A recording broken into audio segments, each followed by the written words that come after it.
Good evening, everybody. Welcome to the April 8th Abington Finance Committee meeting. We are meeting tonight on Zoom in the middle of the COVID-19 pandemic, changing things up, changing our plans, but still trying to get things done. We are finishing up our meetings with department heads tonight. We're also going to get an update on the budget. I will show a quick shot of our agenda.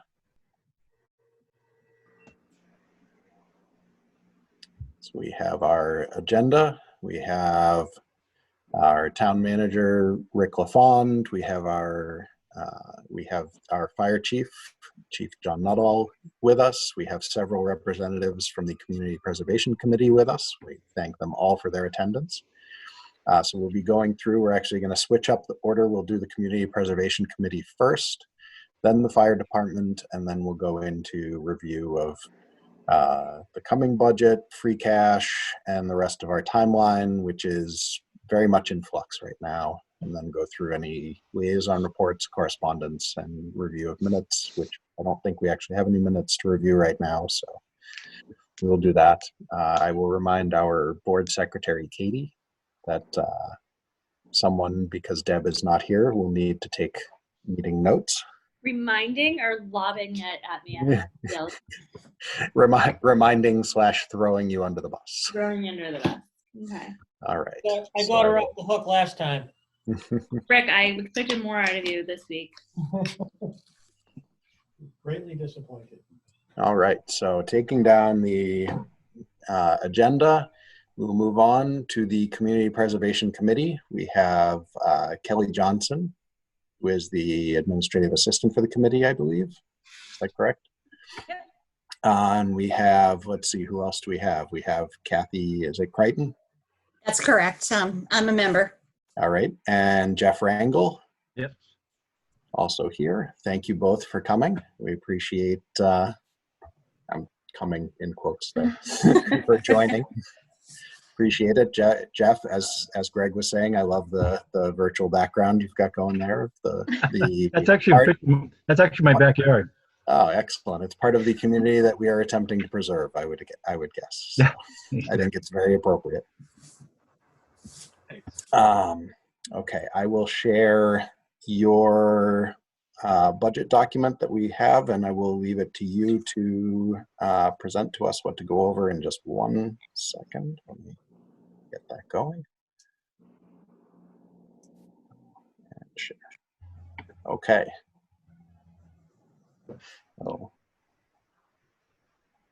I don't know if it's you or Jeff or. All right. So, well, basically, I'm not going to run through who. We're not in a public audience, so I'm not going to run through what the CPAC does and all that kind of stuff. Yep. But over the past year, we had 10 projects come in that we had a couple more, but 10 projects that finally went through, and as a committee, we voted to send forward to the town meeting to approve the monies requested. I'll go over each one of them just to get a list, and then I can look at the monies of them all. The first one is Griffin's Dairy. I'm reading from a different. Actually, let me start off with the Beaver Brook. I'm looking at two different lists. I just got this one you're looking at on the screen. I have that now. So the Beaver Brook Playground, they're looking to to remove the materials and the trees from the vicinity and the materials and installation of a new playground. We've looked at that. They've got quite an aggressive plan, but they're still. We're going to go forward with that, but they probably end up needing some more monies as they move along. That project they asked for $150,000, which we have voted to approve. The next one, Griffin's Dairy, which is the phase 3 of the walking paths, which are the path extensions that go off around the back field. Is that right, Kelly? Goes in that? Yeah, so it's kind of, this is just another phase of the walking paths that they've been working on. So it's just going to be in another section, more heading toward like the Pattison Street side coming off of the rail trail. Okay. And I believe it's been about 3 years that they've been working on the walking paths Yeah, now. they have, they were in the first group in 2017 to request money, and Yep. they've just come back every year for a little bit at a time.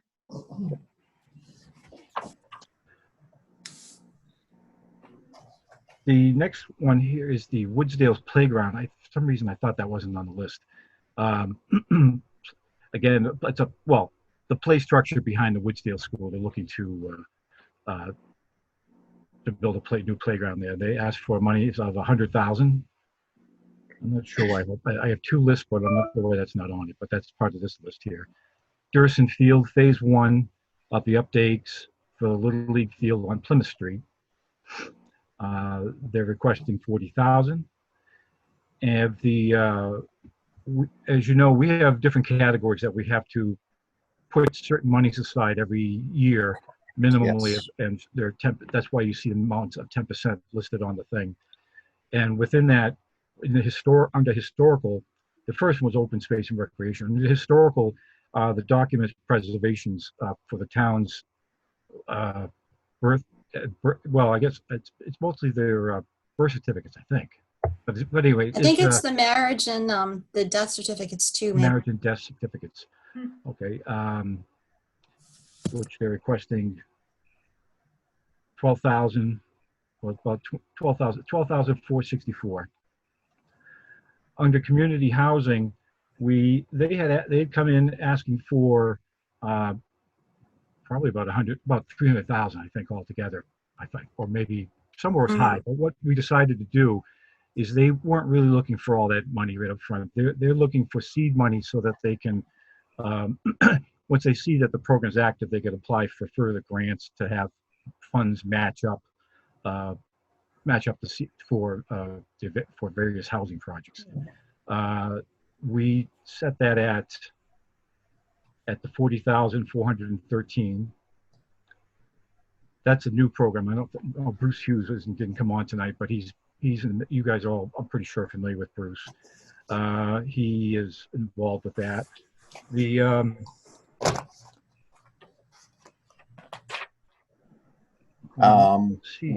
Where is that project?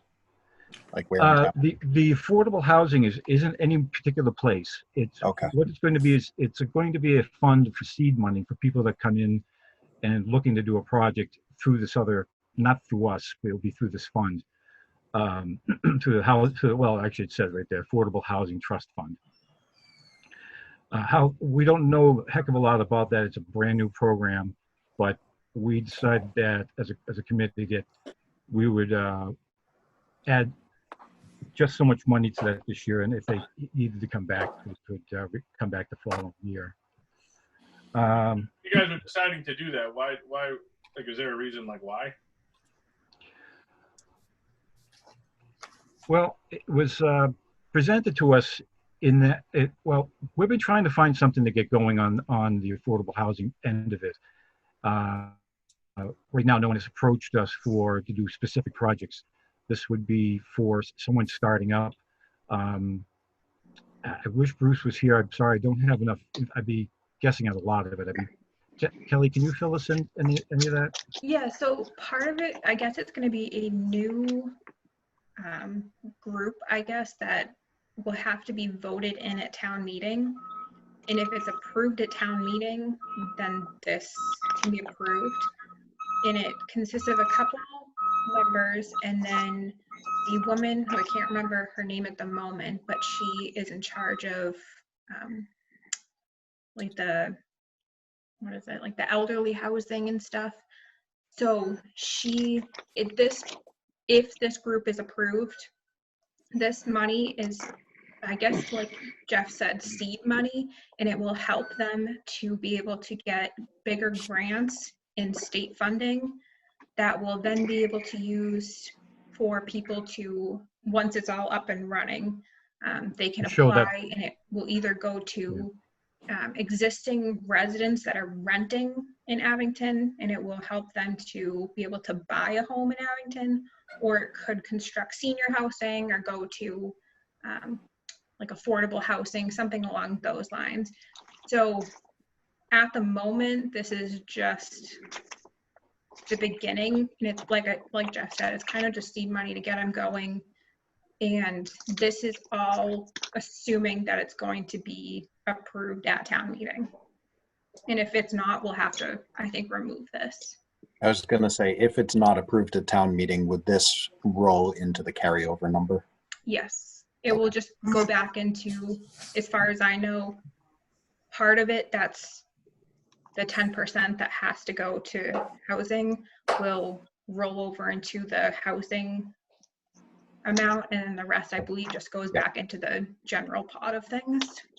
Yeah, and just a quick point for the Finance Committee, for any of those, especially the newer members, Chris or Justin, if you're not as familiar, the breakdown of the sections in the community preservation funds, the state mandates at least certain amounts have to be spent in each of those sections. If you don't spend it in a specific year in that section, it goes into being spent in that same section in the future year. So we can't essentially take the 10% for this year's community housing fund allotment and use that in open spaces in coming years. It has to stay in community housing. What's the Can I amount? ask, what percentage of this, how much of this is on the taxpayers versus like state money coming in? Is any of this on Abington taxpayers?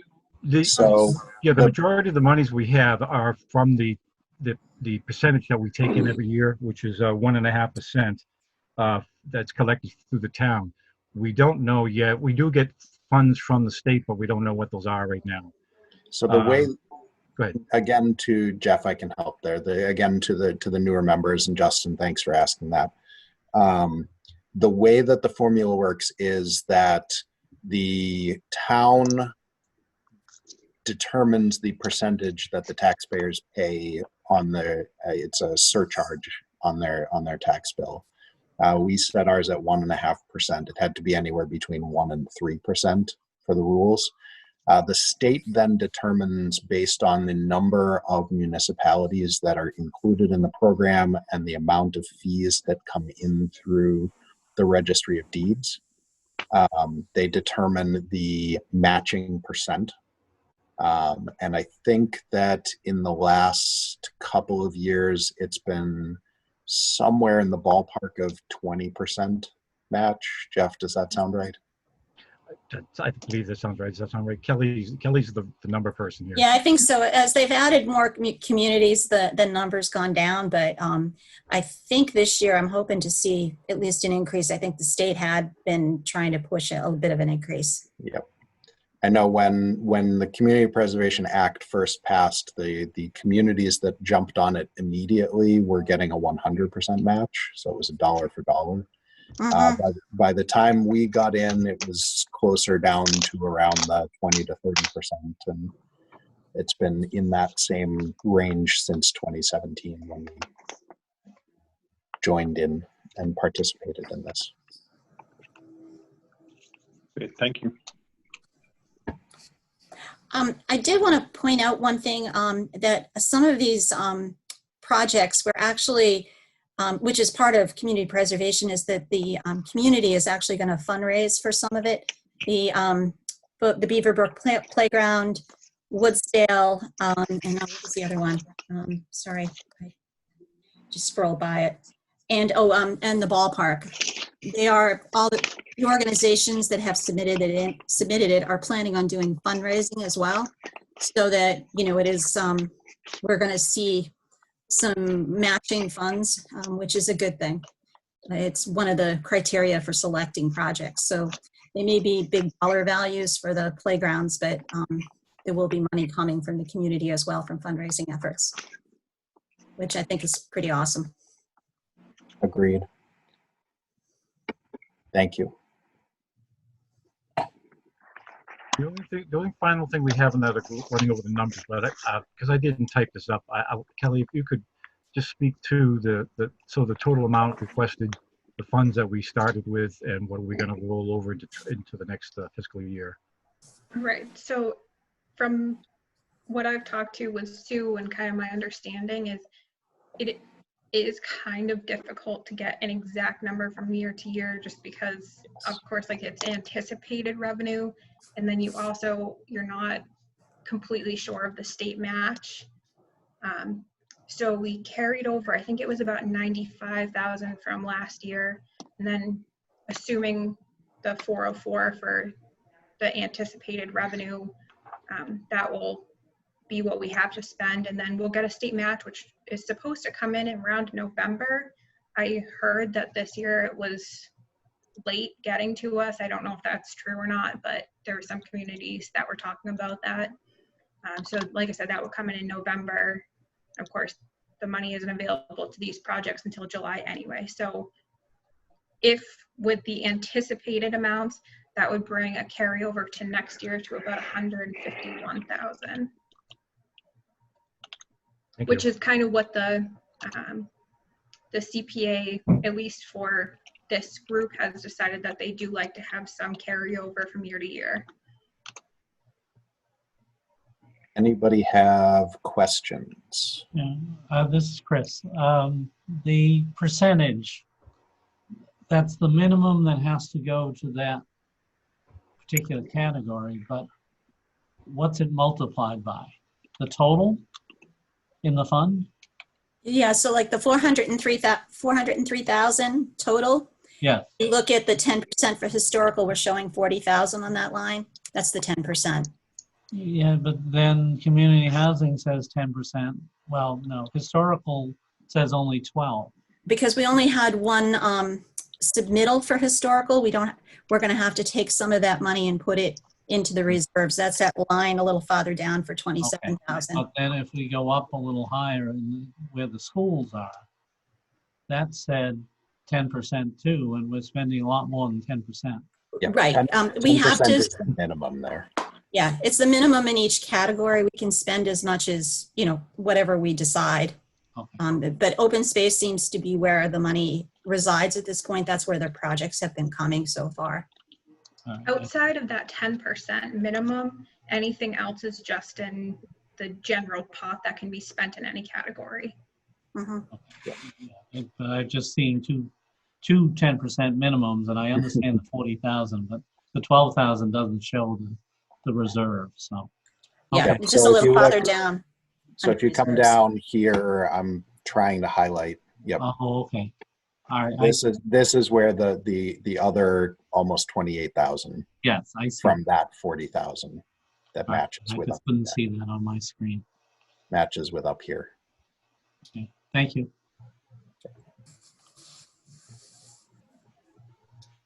Other questions?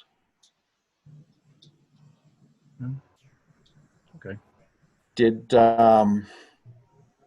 question from me, was it through community preservation that we were doing a survey or study of some sort of the Island Bridge Grove? Yes. Good. Do we know what the status of that is? I can get that for you in a couple of minutes, Matt, if you want to move on to the next topic real quick. I'll find that for you. I've got it on my Thanks, Rick. Appreciate that. I think Yeah, that was the other one I'd wanted to see, actually find a status myself, what had to do with the engineering study of the Memorial Bridge, looking at the supports. Kelly or Kathy, do you know of any updates on that? I haven't seen Sean. No, I don't. Kelly might. I'm sorry, I couldn't hear you. What was that? Oh, about the engineering study for the Memorial Bridge. Yep. Have you heard anything on that? Nope, that's what Rick is looking up right now, I believe. Oh, I thought he was looking at the because we looked at the foliage that they're going to all the lily pads and all that stuff that's been growing into the pond. Oh, that one, yes, I do have that right off the top of my head, just because there was a lot of plant names and chemical names that I don't remember. But I think that's something that I could either, I don't have it right in front of me or in digital form, but I think I could send it out. So they've done something you guys want to so see. Jeff, my question was the same as yours, the bridge to Island Grove. Okay. The Memorial Bridge. So. And Rick is looking that up, so we'll get that when he's got it. Does anyone else have questions? No. On just another sort of technical point, especially for the newer members, the way that the community preservation monies works is people or organizations apply to the Community Preservation Committee with requests. The committee determines what they are going to bring to town meeting. They bring it to town meeting as a slate of items, and town meeting approves or disapproves the entire slate.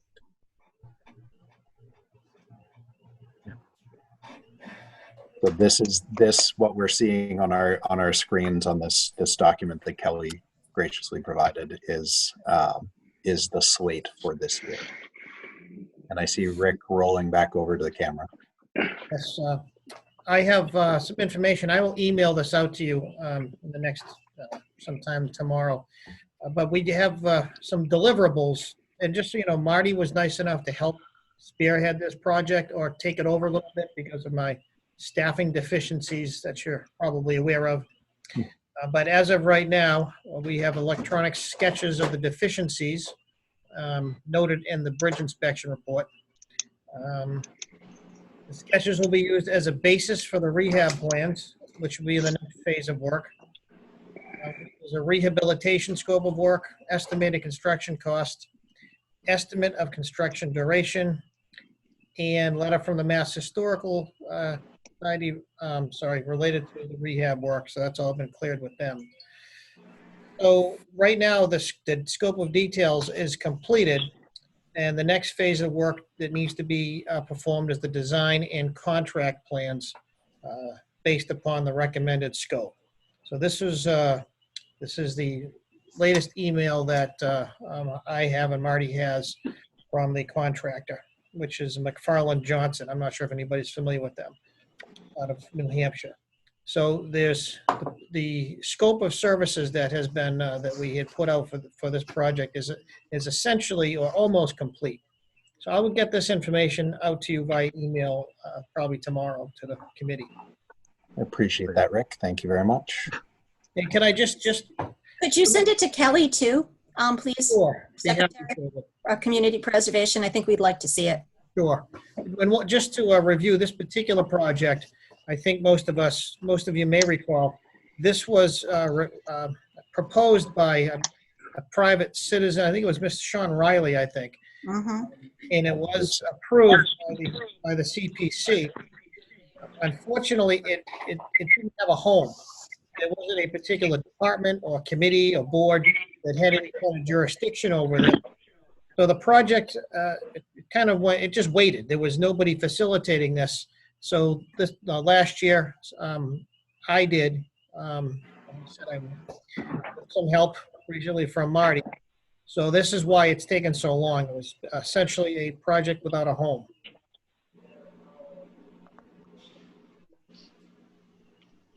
It's all yours, Mr. Chairman. All right. Does anyone else have any questions for the Community Preservation Committee? I do. Barbara? I was just wondering if anyone had contacted the Community Preservation Committee regarding the at the Island Grove, the covering there. The pavilion? Thank you, Kelly. Doug Alwick was going to submit a request, and he just never did. I think it's in pretty poor shape, that pavilion area, and it's historical. So but we were hoping that he was going to submit something, but he didn't get it in. I think a lot of our historical structures, unfortunately, I don't think there's we have a historical committee, but it's really not their I think, mission to be restoring the historical structure. So I'm not quite sure who should own it. The reason I asked too is I've heard several people just kind of the buzz is that it's a lot of jumping through hoops. I don't know if that's accurate or not. I'm just relaying what that it's a lot of red tape to get through. Is the process kind of hard? Is it? Well, I don't think the process is honestly that hard. I think what you need is a strong advocate who, I think you need a department head to go after it for you, frankly. Those are the ones that, or you have to have a strong organization like the Griffin's Dairy, where there's some people who are very dedicated. We just need somebody to spearhead it. If somebody wants to spearhead it, I think you might get it done. Right. Frankly, I know we had last year suggested that had come across as a budget item, I think, or a, Matt, do you remember? I'm trying to, but I don't remember what we recommended specifically. I know that we had recommended the community preservation sounded like that was right up the. Right, but you know, we have no paid employees. No, I know. I just wanted to see what, you know, but maybe somebody will. You need an advocate, frankly. You need like a department. You need a department to sponsor it, I think. And the one thing I would say, the complication will probably be the historical part, because there may be some historical resource stuff you have to do. Well, but I think our process is actually pretty straightforward. Most people, you can see we've got a lot of projects. It's Kathy, pretty. if I could say, I mentioned that it's not so much red tape, but it's a learning process for anybody that gets involved with, because they have to give us a number that we can vote on, and to get that number, they request to have 3 bids done, which is really difficult with small projects to get 3 contractors to give you prices. They've got to fill out our sheets with that information, and that gets submitted. I'm guessing too that that because it is a historical. Because it's a historical structure, that maybe there's hoops to jump through there. They're all the same. They have to come up with a price. Yeah, but when Doug came to us, I do remember him talking about the historical structure. I really don't know enough about, you know, whether there's preservation associated with it or not. I don't know if there's necessarily preservation, but I remember he came with the eligibility form, and right. The problem he was having is it was difficult. It had to be done in a specific way. Like you couldn't replace the top unless he replaced the poles. Right. And to keep it historically accurate, he had to have a certain kind of wood for those, and it was just, I think. So the hoops are more on the historical aspect of it then. Right, to keep it so that way it's actually historically accurate still. Okay. And so that way it's still, I mean, maybe it would be easier to tear it down and build a new one. I don't know, but I know as a historical aspect of it, it was just a lot of very specific items needed. Okay. In a very certain way to do it, the poles that hold it all up. Accurate. The poles that hold it all up are tree trunks with branches sticking out of them. That's what he's going to replace them with, is more tree trunks with limbs sticking out, so they look like trees that came out of the ground holding up the roof. That's what that was the last thing I'd heard about part of the restoration had to be done. Okay, so, makes sense. Thank you. Okay. Thank you, Barbara, for that. Does anyone else have questions? Things to bring up for the Community Preservation Committee?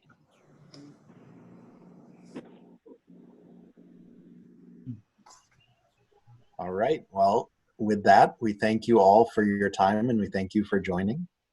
Thank you. Hope that Have a good night. stay Thank safe you. and healthy, and have a good rest of the night. You too. Thank you. Thank you. Thanks. And with that, we will move on to the fire department. Hang on one second. I'm going to switch my screen share.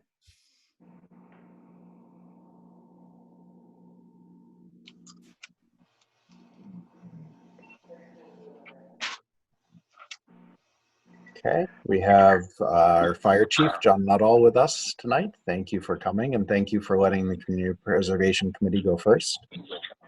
My pleasure. Thank you. And thank everybody here for your time and all the time spent on these committees.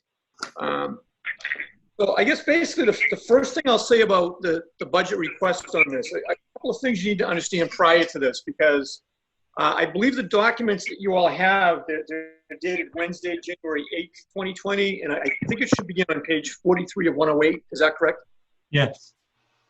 Okay, I just want to make sure we're looking at the same thing. Those figures are going to be different from somewhat different from the figures that I'll be presenting. And let me explain the reason for that. When I put my original budget together, this was back in BC before coronavirus, back in January. But it really is predicated on the needs of the fire department still. But again, I do understand the issues that we're facing now. But so this budget is predicated on the request of adding a new day position. I'm requesting, or I did request, and I'll get into that, one new day captain position. And that position really was going to fill a void that is desperately needed in this department, which is in filling in the role of a training officer. Right now I have a couple of captains that they do it kind of part-time on their own. We really need a dedicated training officer, especially where we're now in OSHA state. And a lot of those OSHA regulations directly impact the Abington Fire Department and what we're going to be required to do. It's going to be very labor intensive. Beyond just a couple of the fire captains coming in and filling in their time off.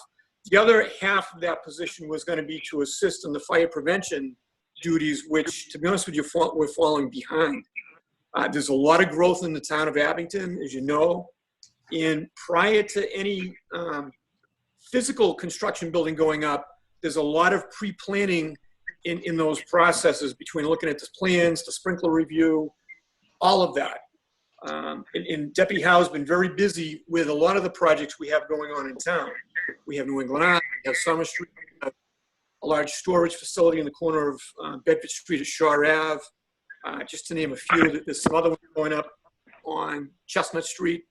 There's a large industrial area, and we have numerous single-family homes being built all over the town. This town is continuing to grow, and that's causing a direct impact on the fire prevention, trying to keep up with it.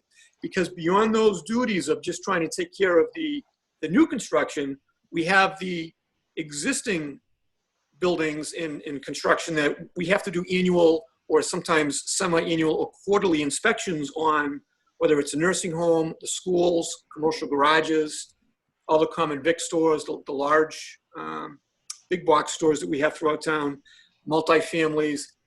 The workload's there. And to be honest with you, we're not being able to keep up with it now. So my budget request was for an additional captain, which would be basically hiring one new firefighter, and everybody would bump up. Since that budget request went in, and that is still my official request, however, I know that the town manager and the town accountant since then had asked for a budget that only included basically a level service budget, level service in terms of the personnel. So I also sent that to you tonight, and you have those figures. I believe those are the figures we're going to be working from as that was requested. Keep on this, there's a couple of small changes. This budget and all of these lines that you're going to see in here in titles and so forth, this is based on the belief that Deputy Howe is going to be retiring prior to July 1st. And that would cause several promotions within the department. That would cause a promotion of a captain to be promoted to deputy chief. That would cause a firefighter to be promoted. And that would also ultimately create a new firefighter opening for a new firefighter coming on. That's not a new position. That's simply replacing a firefighter moving up to captain, a captain moving up to deputy. In translating that understanding over to the town document, there was a little misunderstanding that they thought I was looking for 2 new firefighters. That's not correct. Because if you look in the first page, you'll see there's new firefighter 1, new firefighter 2. And on the town manager's budget, both of those were zeroed out. They thought they were new positions. One of those actually really needs to be funded because that's keeping us status quo. Do you have any questions on that so far? One of those is replacing a retirement. That is correct. A deputy chief's retiring, but we'd be hiring a new firefighter position because 2 positions would be moving up. So the bottom line is this is still a 25 member department. 25 union members, it's 26 with the chief, 27 with the administrative assistant total. But 25 is really the magic number that we need to maintain. That's the number that we have now, 25 union positions. The deputy chief is in the union in the fire department. So that's the number we're trying to maintain, if that makes sense. All right. It is. There are, even without those two positions that were zeroed out, there are 25. Correct. Yeah. Okay. But in the document that I also emailed you, that there was, we just had to make sure, because there was a couple of places somehow that went down to 24. That was a clerical error. That's all been replaced. So some of the figures are going to be off somewhat, and we'll go through them as we go. The only other addition I had on the budget was to try to fund some federal mandates that really have been impacting our budget. One is the FMLA requirements that departments are, all businesses are forced to do. And we're starting to have some of the members, some of the firefighters take advantage of that for various reasons. Usually it's a health issue, one of their family members. The issue with that is whenever somebody is out for a length of time, we have to backfill their position with overtime. And it really was getting to the point where it's beginning to impact, there's a lot of overtime built into this budget, as you know. There always has been, but that overtime, those numbers are really based on actual reasons, actual numbers why we have that. This was starting to really cut into that, and I just don't want to get to the end of the year and if we're starting to run light because of this, where it was a new vacancy, if you will, that we're mandated by the federal government that we have to adhere to. Ultimately, we still have to fund that. So one was, it was an additional, and I'll go through it when we get there, an additional 12 weeks of coverage, and that was split between FMLA and or fire academy coverage. Because we're looking at a retirement and the nature of just the way everything is, everything's on hold right now. And even prior to the coronavirus, when I put this budget together, the Mass Fire Academy was still backed up with a waiting period. So it's averaging at least 12 to 14 weeks to try to get somebody through the fire academy. The academy itself is about 10 weeks, I believe it is, and then there's an orientation period, but there's a waiting period to get in there. And really, we're filling that vacancy with half time. It's not time and a half until we hire the position.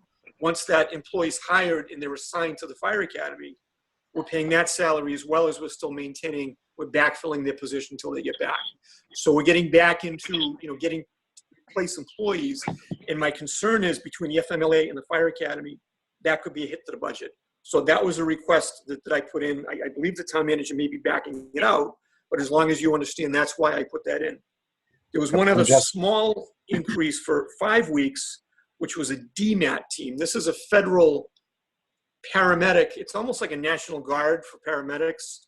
It's I'm going to get this wrong, but basically it's a mobilization of a medical activation team. And there's usually 5 weeks between training and activation that one member can go. And we don't get reimbursed for that. I'm not actually a fan of this, to be honest with you. I did not encourage this. We have one member on there. By law, we're mandated to let them do it if they're accepted. One was accepted. So I've got a couple of firefighters on FEMA teams. They're fully reimbursed. I have one firefighter on the state hazmat team. He's fully reimbursed. There's a net negative on that. It's a neutral impact to the budget.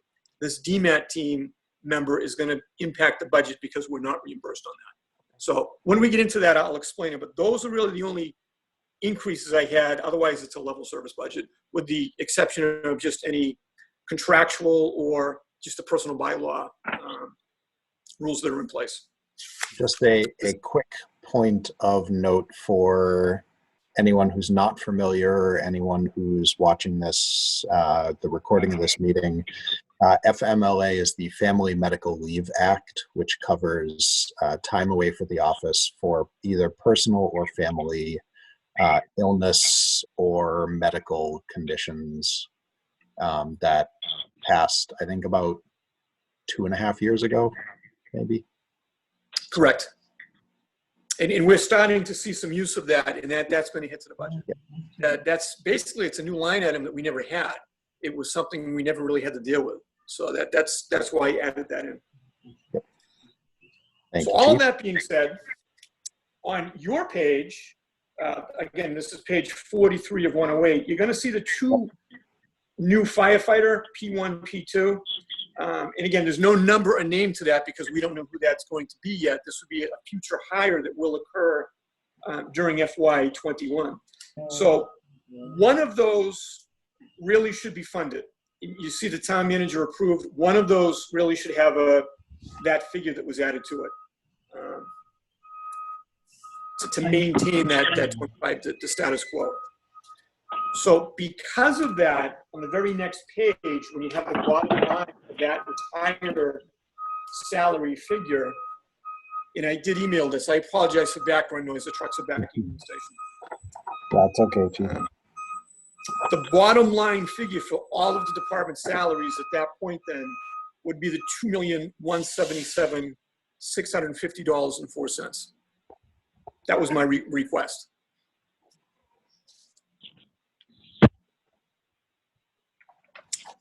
Any questions on that, or we just move on? Anyone have questions there? Okay. If I can, then I'll just continue on. So the next page, on page 44, this is the main overtime budget. And again, the reason we use overtime is really the formula has actually been cheaper to pay firefighters overtime rather than hire more firefighters and drop. A lot of the cities will have, a lot of the larger towns or departments will have more employees, and you just, if there's a vacancy, they just don't fill that position. They drop to a minimum. Let's say you have 12 firefighters on shift and you drop down to like 9, and that's kind of where that savings is. It's still cheaper for us to pay overtime than to hire new bodies to come in, because also with new bodies, you have all the health benefits and the unseen costs that go with any employee that really are not reflected in this budget. I will be honest with you, we're very close to that tipping point. With just as things grow, we're really getting close to, in the next few years, it may actually be cheaper to begin hiring more bodies and dropping. I don't think that we're there yet, but we're really getting close to that. That will be a decision, a town decision at some point. But, and again, I try to explain this every year because the number of the overtime figure appears large, but it's really broken into 3 main areas of overtime. The first is the full shift coverage, and this is a vacation time, holiday time, sick time, whatever. It's when a firefighter is off shift for whatever reason, and we have to backfill that position. There's one section of overtime. That's not going to be a section coming up immediately. That'll be a little further down. And that's usually the larger section. There is training overtime, whereby a lot of times a lot of the training we do, you simply cannot do on duty because either we're busy here, or if we try to do some, fire training, whether it be at the physical fire academy or just, some training where we really have to take the crews out of rotation from responding to any type of call, because it's just really not pragmatic to do that. So either we pay them off duty to do that training, or we will pay other members that are off duty to work their shifts so that they can train. Okay. The last bit of overtime is really for just because we're busy. That's when we have a building fire, we have a storm, we have multiple calls. That's a big section where we have all of the crews that are assigned to a shift. There's 6 firefighters assigned to a shift 24 hours a day. If we have 2 or 3 medical emergencies going on, I can have the entire shift, or at least 4 of those 6, at a hospital, and they're really just not available. So this overtime, we call it callback, whereas we're literally calling back off-duty firefighters to come back and man the fire station to get ready for another call. So looking at the document, storm, sometimes we have to double up a shift, or we just get busy. Fires, obviously, we need more than 6 firefighters at some large events, whether it's a brush fire, certainly a building fire. a jaws of life call. They tend to be real labor intensive. So we'll bring firefighters off duty to go to the scene to assist. Does that make sense? So Chief, looking at the document that you provided that I have shared up on the screen, that would be the emergency callback row, the fourth row in the overtime budget section, correct? Correct. Yep. And there's a formula for that. It's 25 members, and we're averaging 16 hours per member per month. And that's a pretty accurate number.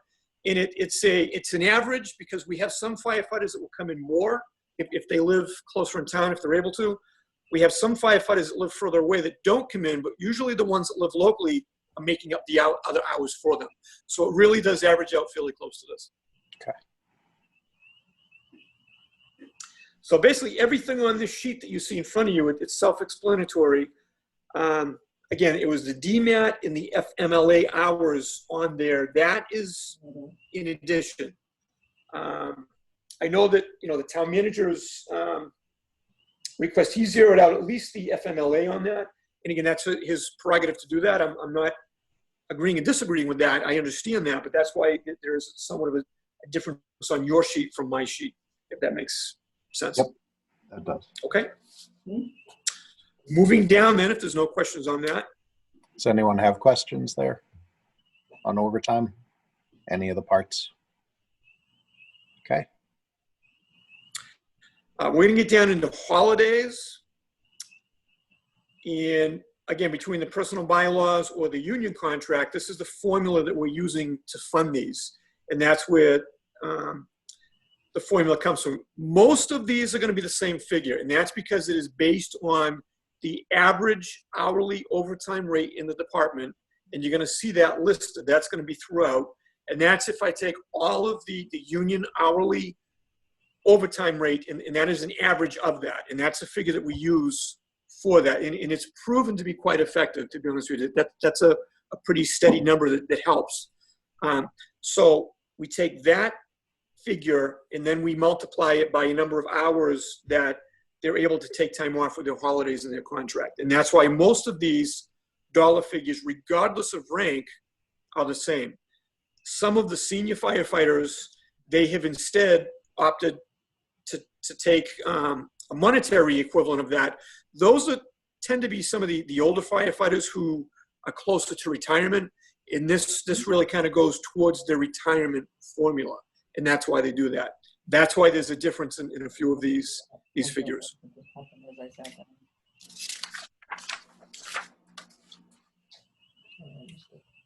Any questions on that? Okay. Out of rank differential, this is a small figure. This is when we have any member working temporarily out of rank. This is usually it's a captain that's working for a deputy chief. If the deputy chief is out, we'll bump up a captain to fill in for those duties. And this is where that little differential between their hourly rate comes from. Once in a while, we'll have a firefighter that will work for a captain as well. And again, it's a fairly small number, but this is an estimate, but it's proven to be fairly accurate in the past. This just covers that small differential. Moving down, if at any point anybody has a question, just please jump in. Otherwise, I'm just going to I'll continue for you. Moving down, these are stipends. These are all contractual benefits that the union firefighters have. And there's a number of specialist stipends, and then there's stipends that or basically all of the firefighters have just as built into their benefit package. The specialist stipends actually, I think, save the town money, to be honest with you. Let me explain that. These are some of the firefighters and some of the fire captains that specialize in doing some certain tasks around here, such as, we have one that is a specialist with programming the radios.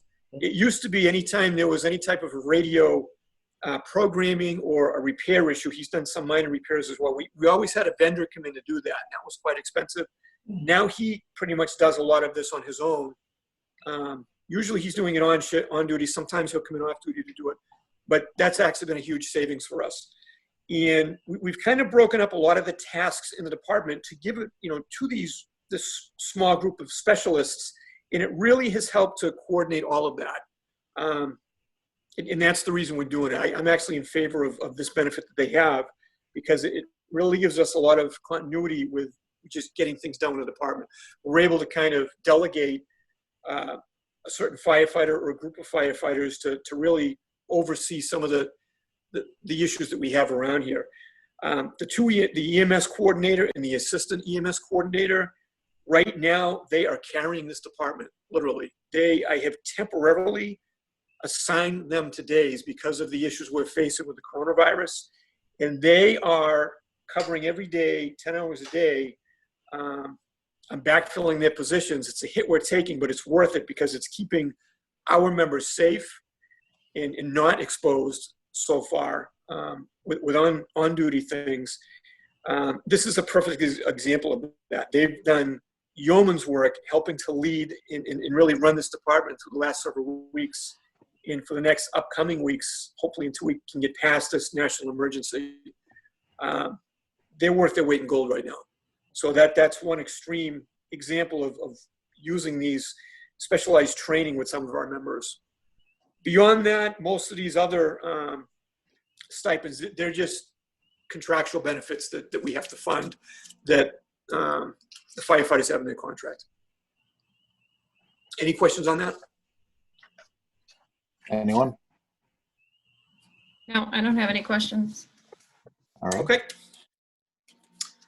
The next line is the vacation coverage. And again, contractually, this is based on the longevity of the employment per union member. Most of them all start off with 2 weeks, and then after 5 years, 10 years, all the way up to 30 years, we have several members that have been here well over 30 years. They get a little bit more vacation time, and that's the formula that we use for that, and that's the bottom line for that. And again, all of this is based on that average hourly overtime rate.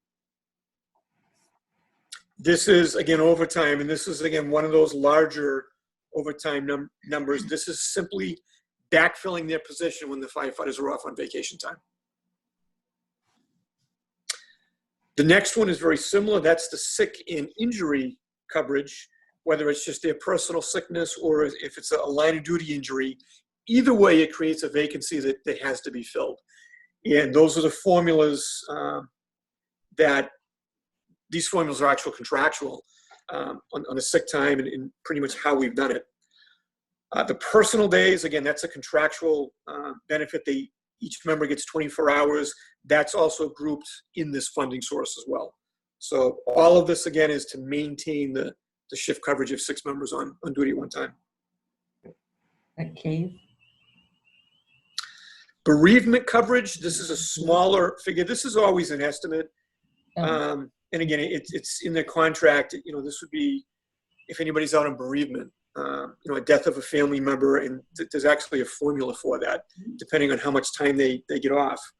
And this is an estimate, based on basically 6 members being out. It's fairly accurate. It depends obviously on, we hope no members lose family members, but life does occur. So this is an estimate, but it's fairly accurate based on that formula.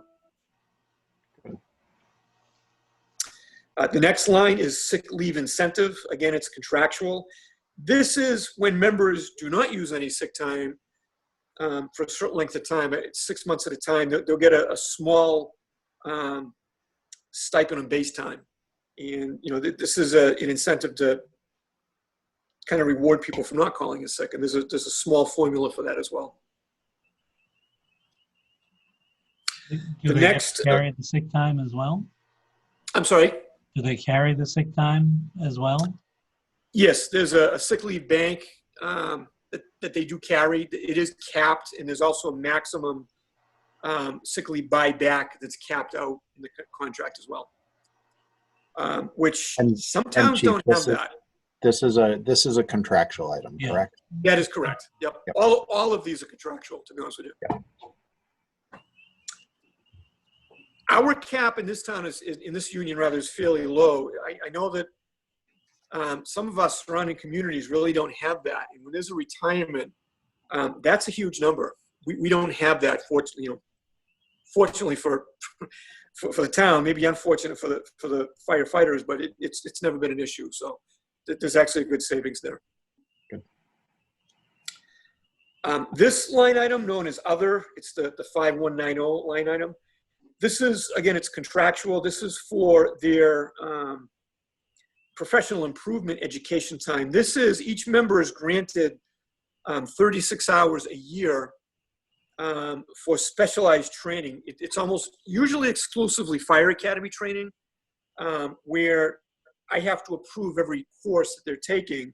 But this is to either if they go to the fire academy on their own for an individual course, not as like a department training, we'll cover them up to a certain amount or pay them if they're off duty for that. A lot of them have opted to use this, and they're getting coverage when they're on duty. They're going, if it's a longer course, and some of those courses fall when their shift is on, so they'll be able to go to that and somebody's covering their shift for them. That's what a lot of this is being used for. And there is a small percentage of carryover if they don't use that, all of those hours. That's what that secondary figure is for. Can you explain that one again? Just sorry, Chief. Can you do it? So professional improvement education time? That's done as, so they take like a day off or to do that? They're usually taking a day off, but usually it's spent at the fire academy or at a course that they're taking. And a lot of times this is because if it's a lengthy course or if the date of the fire academy course that is offered, especially if it's a unique course, the fire academy has some, courses that they only do a couple of times a year. If it falls on a date on a shift that they're working, this would allow them to go and somebody would work the shift for them. Or if they're off duty, they could get paid for it as long as they don't exceed the contractual 36 hours that they get. So this is all training overtime, basically. It's an agreed upon training where we've allowed them each certain hours to go to certain training, but I have to approve every single training. So in other words, they can't just go, if they want to take a woodworking course, that would not be allowed. It would have to be a course that is either fire, rescue, technical rescue, EMS. It has to revolve around all that. And we've never had an issue with it. This keeps, some of their specialty. Not everybody is on the technical rescue team, so it may not be worth it for the fire department to host a large high-angle rescue rope course because maybe only 5 of our members are actually going to really be trained as specialists in that. But those 5 at that point may want to take this benefit and go take a specialized rope course at the fire academy. Does that answer your question? Or? Yes, thank you. Okay. Again, this is contractual. This is in their contract now. So the next line item is also training, and this is really department sponsored, department required training. The juvenile fire setter program, we have a couple of members that are specialists in trained on trying to intervene if we have any juveniles in town or the area that have been experimenting with lighting fires. It's a special training program for that. Our regular EMS and fire rescue training, again, this is a portion of the overtime geared specifically for training. There is some technical rescue and dive team training with this. It's not a lot. It's several hours on that. In the CISM, we have one member right now that is on a county critical incident stress management team. And there's a small amount of hours for training that member. This group we have utilized many times. We actually have there's a standard operating procedure in this department where if there's a certain criteria of really horrific or devastating type of incidents calls that we respond to, they're mandated to activate the critical incident stress team to do a debriefing for these members. So this is one of our members is on the county team. That member would never do training for their own department for a number of reasons. However, we do help out other departments. Ultimately, this is to kind of just, it's an important psychological component to just try to keep our members up to speed. You know, it helps to diffuse some really traumatic calls that we see, which is nature of the job. Any questions on that training budget?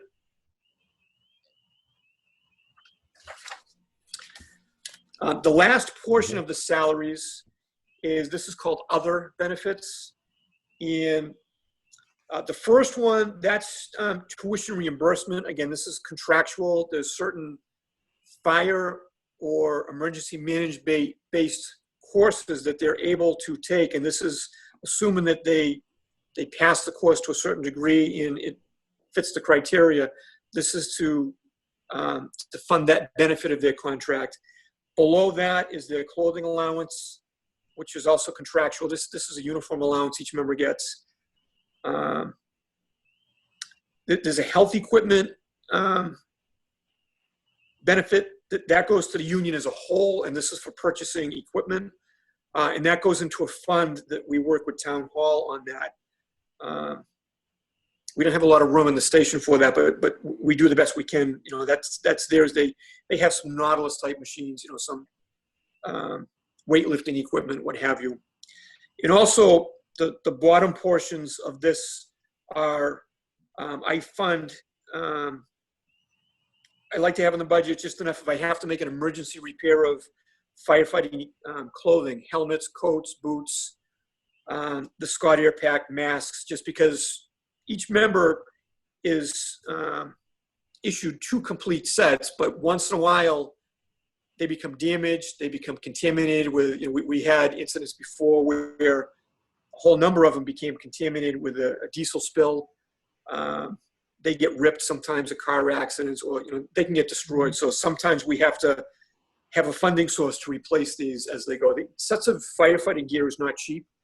The entire ensemble for new firefighter is roughly about $2,700 for between the boots, the coat, the pants, the helmet, and contractually they get 2 sets. And the reason they get 2 sets is in the event one set becomes damaged or contaminated, they can immediately go into their second set and continue operations prior to getting that repaired. Otherwise, they almost couldn't do their job. So that's, again, that's under, even though it's not a salary per se, it's because it's a personal equipment, it is funded under a salary line item. So below that, you see the entire department salary line item is that $3 million figure. Any questions on any of the salary lines? Okay. I don't have any. I actually have just one question. The new position, yes, is that currently in the town budget? It's funded now. The new position, it's actually going to be a savings for the town. And let me explain this. In the anticipation that the current deputy fire chief retires on or before July 1st, which I believe he's going to, he's indicated that. Yep. Immediately, you know, we'll bump up a captain to a deputy. We'll bump up a private to a captain. And we do have established lists for both of those right now. So that's something we can do immediately. Okay. The names that are on this document are not necessarily who may get it. I had to put a place name on that. And since then, we actually had more members pass the test anyway. So just because there is a name on this document, that none of this is guaranteed. However, it is a very accurate dollar figure to use for that. Just so everybody understands that. So assuming everybody bumps up, that at that point creates that opening for the new firefighter, which is funded. Right now, there should be a cost savings overall. There should be a cost savings overall to the budget because a new firefighter coming on, a step 1 firefighter, doesn't make as much money as one of the other ones. So there's actually a slight savings on that. Yep, it may ultimately be a wash depending on who gets the promotions and depending on what longevity or education point they're at, because their salary is based on that. But it shouldn't be an increase. If anything, it's a wash or a savings. Okay. That answer your question? Matt, can I interrupt for a sec? Sure, Sue. Okay, so my battery on my laptop is running low, and this is the only one that's working in the town hall, and I left my charger at home. So if you guys lose us, we'll pick up tomorrow with what was on, what was recorded, but we're gonna stay on as long as possible. Okay. All right? Thanks, Sue. Thanks, Sue. So if you had to, you can also call in by phone too, but that's up to you guys. Oh, okay. Yep. Okay. Chief, the question I had actually was the add to staff that you wanted. After you had, the additional add to staff with speaking, I'm wondering, is that one in the current town budget or not? And that might be a question for Rick. I'm not sure. Everything that he's requested is in the town budget right now. So that additional add to staff beyond the backfill for his. No, not the add to staff, just the backfill. Because that was what I was wondering about, is the add to staff. No. So that's fine. Right now, the added staff is not. That will be a new position. That is not currently funded in the current fiscal year that we're in right now. This would be to increase that. Yeah. Okay. Does that answer your question? Yes, and I wanted to know whether it is in or not, and whether Matt, whether we want to have a discussion about about that, I guess. Yep, I think that's a discussion with Rick and Sue as we're looking at the priorities and where the budget is when we have it in balance and are looking at the overall budget as to if there are positions that we can add or if we have to tighten areas. Okay, very good. Things of that nature. So. Okay, so if there are no other salary questions, then we move into the expense side of the budget. Yep. And this is fairly straightforward. These are all based on actuals as they are spent. These end up going up slightly every year, just maintaining the buildings and the apparatus. I can tell you that the current fiscal year for FY20, I've got concerns making it to the end of the year on the expense side because of some expensive repairs that we had with engine 3. That's not the new engine, that's the second newest engine. We had some major repairs on that in the chassis, and it's running, it's operable. That was a big hit. That was an unexpected hit on that. That wiped out almost my entire equipment budget in one line item rather, as well as just some other repairs throughout the building and some of the other apparatus. We're just trying to keep up with it. The fleet is still old, even though we do have a new engine, and that new engine is doing awesome. The other apparatus still, we still have some older apparatus. The new ambulance that was funded this year, that is in service. That began just a couple of weeks ago, and that is running great. So ambulances were in good shape. The main engines were doing okay. All of these dollar figures really going into kind of maintaining them as we go. So I'm hoping moving forward that we're not going to have as many hits as I had the last couple of years between the ambulance that we just replaced and an engine that we just replaced. Hey, Chief, can I just ask you a quick question about that? Yep. You said engine 3, and you said that's the second newest one that you have? Yeah, don't go by the numbers. We have engine 1, 2, 3, and 4, and they're almost going backwards from newest to oldest. In fact, they are going backwards. Right, exactly. Go ahead. I just was wondering, not so much about the numerology, but just like the age. If you're having that much expense with the second newest engine, how old is engine 3? You know what, I'm gonna, if I can I defer that question to when I get to my capital request, because we're gonna be spending a lot of time on that. Great. If I'm able to do that tonight. Sure. And I'll get into all of that with you, and that I think it's gonna be an easier way to explain it then. Sounds good, thanks. Okay. All right, so just going down the lines here, again, the electricity budget, all of this, again, it's for both fire stations. I'm not going to get into the spiel on the needs of a fire station. I know you guys have heard that, and that document's coming, but we do have 2 older stations that I think we're spending a lot of energy on that ultimately, if we had a modern station, we wouldn't. and I'll leave it with that. With that being said, you see the figures in front of you. I'm just going to go down, and anybody can stop me at any point. You see the figure for electricity, the gas for the heat. Again, that's heat for both stations. The building repair and maintenance, another issue that we're having chronic expenditures this fiscal year on, again, is the boilers at both buildings. Up until literally yesterday, we had a repair company out for the boiler at Station 1. Station 2, the boiler's gone down, I think, 3 times this winter. The crews have several times worked there on a 24-hour shift with no heat, and I applaud them for that while we waited for parts to come in to get it done. It's expensive maintaining these buildings. And I get it. I understand, we still haven't got the document for a new station. A new station, I don't believe, is going to be cheap. I understand that. That's a town decision ultimately. However, either way, we are spending a lot of money both in the energy and in maintaining what we have with these buildings. Another hit that I took this year that we didn't really anticipate, we had to do an emergency partial roof repair at Station 2. Unbeknownst to us, there was a raccoon actually living within the roof membrane over the last few weeks, prior to when it was discovered, and it had absolutely destroyed the rubber roof membrane material, and that was causing a lot of damage. That has been repaired. It has been fixed. It has been repaired inside the building. We're past it. You can't make some of the stuff up. That was surprising when we discovered the raccoon up there. We did not expect to see that. Just one. It's been an expensive year. I'm sorry? Just one raccoon? I believe so. We had we had the animal control people up there, and they were surprised when I called animal control for the roof at Station 2. And sure enough, he got the very large raccoon out, and the next several days we had it repaired, and it's been fixed at this point. But it is what it is.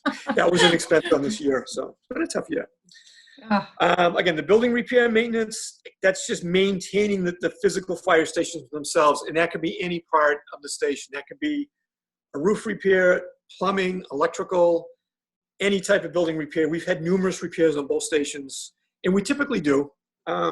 Any department does. You got to maintain your buildings. Equipment repair and maintenance, this is maintaining vehicles. It's maintaining, a lot of the tools that we have, whether it's the Jaws of Life. We have multitude of chainsaws, portable generators, any of that stuff. Scott Air Packs at that point would be considered that. Other property-related services, again, it's kind of a continuation of the above two. And this also can be different contracts between, we're paying to maintain our Scott Air compressors. There's maintenance that, monthly they come in and they do air sampling on that. Maintaining different portions of, I'm trying to think of, different parts that we have with maintenance vendors and like that. That would be part of that. The billing for Pro EMS, again, that's our ambulance billing vendor. And that dollar figure is paid directly from the ambulance receipts, that $45,000, and that's based on a percentage of the revenue that comes in monthly. I would actually defer to Sean if he wanted to get in deeper on that. I don't think we need to, but if there are questions on that, I understand how this works, but Sean really would be the wizard to explain any deep questions on that.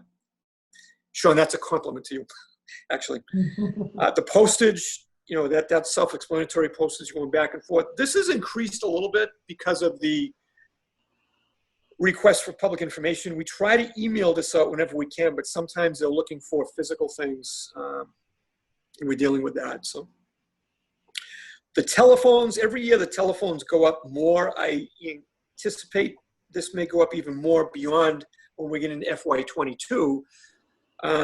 For computer equipment that we just got a grant that is not in service yet, but each piece of fire apparatus is going to have its own computer. Right now, currently, really only the ambulances do, and we'll be able to connect to a number of the software programs that we use. That was one of our firefighters successfully wrote a grant on that, and we're probably going to have to get air cards for that. So that may increase next year, not this year. The radios, again, this is maintaining all of our radio equipment. All of our complete radio infrastructure was replaced with a large grant around 2013, 2014. However, these radios take a beating, and the batteries especially, so we still have to maintain them. The portable radios and even our mobile radios in the fire equipment. We're pretty good maintaining that figure, but we're starting to see, even though it was all replaced in 2013, 14, it's starting to show its age already. And the real issue that we run into is you can't replace that equipment with comparable equipment, because the vendors, the main manufacturers, Motorola, they don't make equipment that they made 2 years ago. And some of their new equipment doesn't necessarily work well with our existing equipment that really is not old. That gets frustrating, and that also gets expensive. Fire alarms, that's maintaining some of our fire alarm systems both within the station and our municipal system somewhat. Sometimes we have to supplement that budget. Office supplies, computer maintenance. Most of the computer maintenance is a lot of the licensing that we have for the multitude of computer software programs that we have, both for the fire reporting systems, the ambulance reporting systems, and some of the other ones that we have. Custodial supplies, the fire, gas, and oil. Again, this is fuel and lubrication oil for the vehicles. This is all done really at the highway maintenance department. We thank God for them all the time. But whatever oils or fuel, or now we have the specialized DEF equipment, the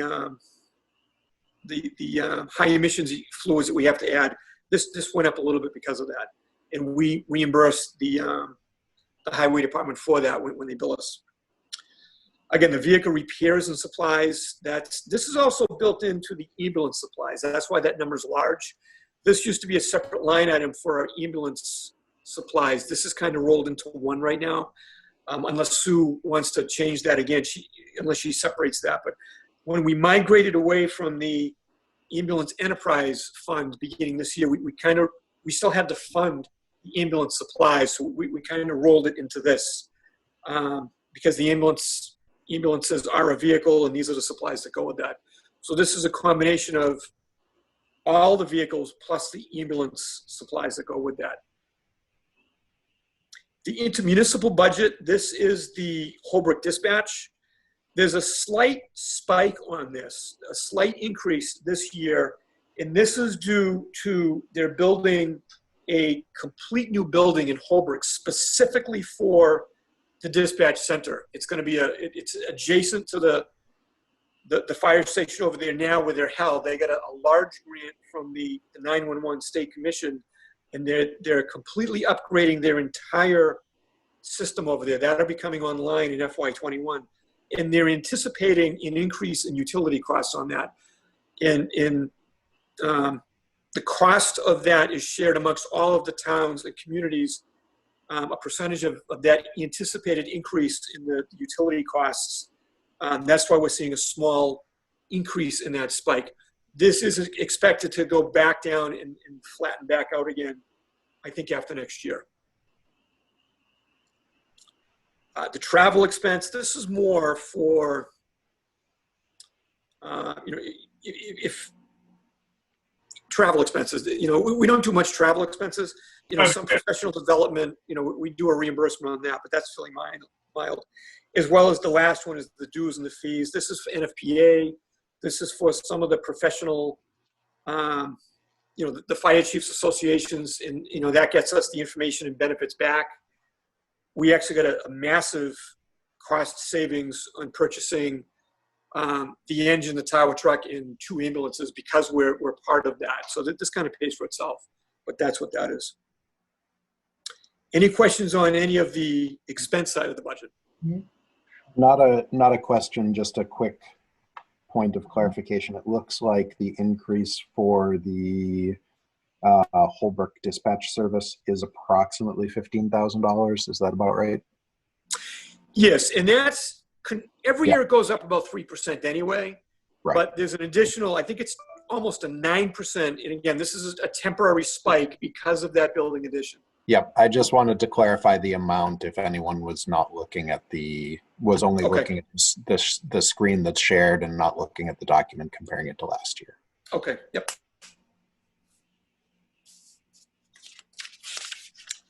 And I believe that is my entire budget. Unless you have any questions or if there's something I'm missing from your document, let me just double check.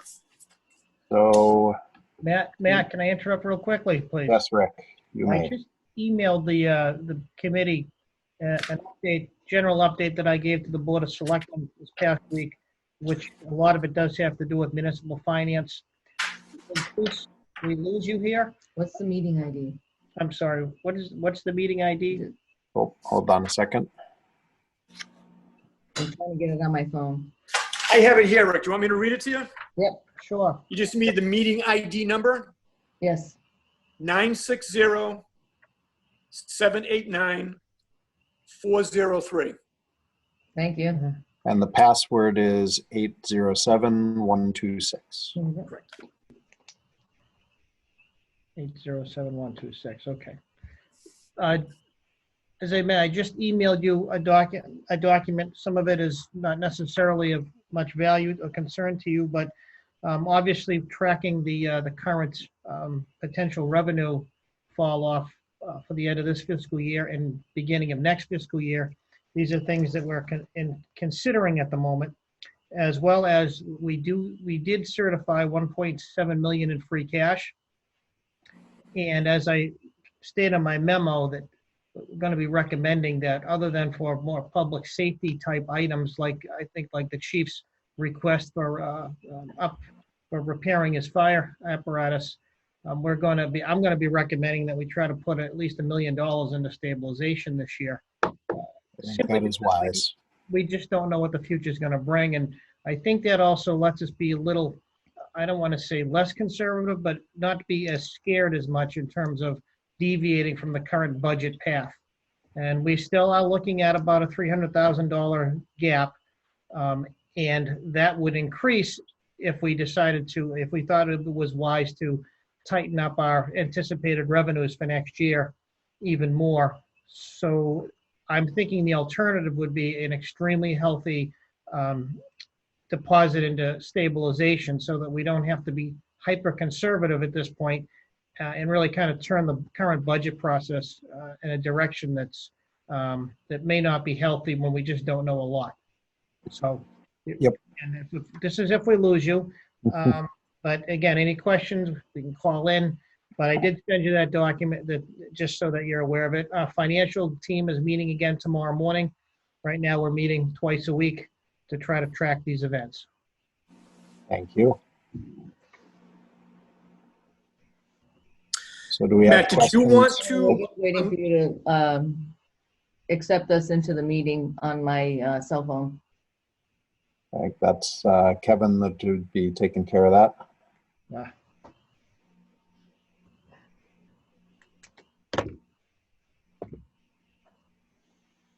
Matt, did you want me to talk about, I have 2 capital item requests as well, unless you have any other questions on the budget?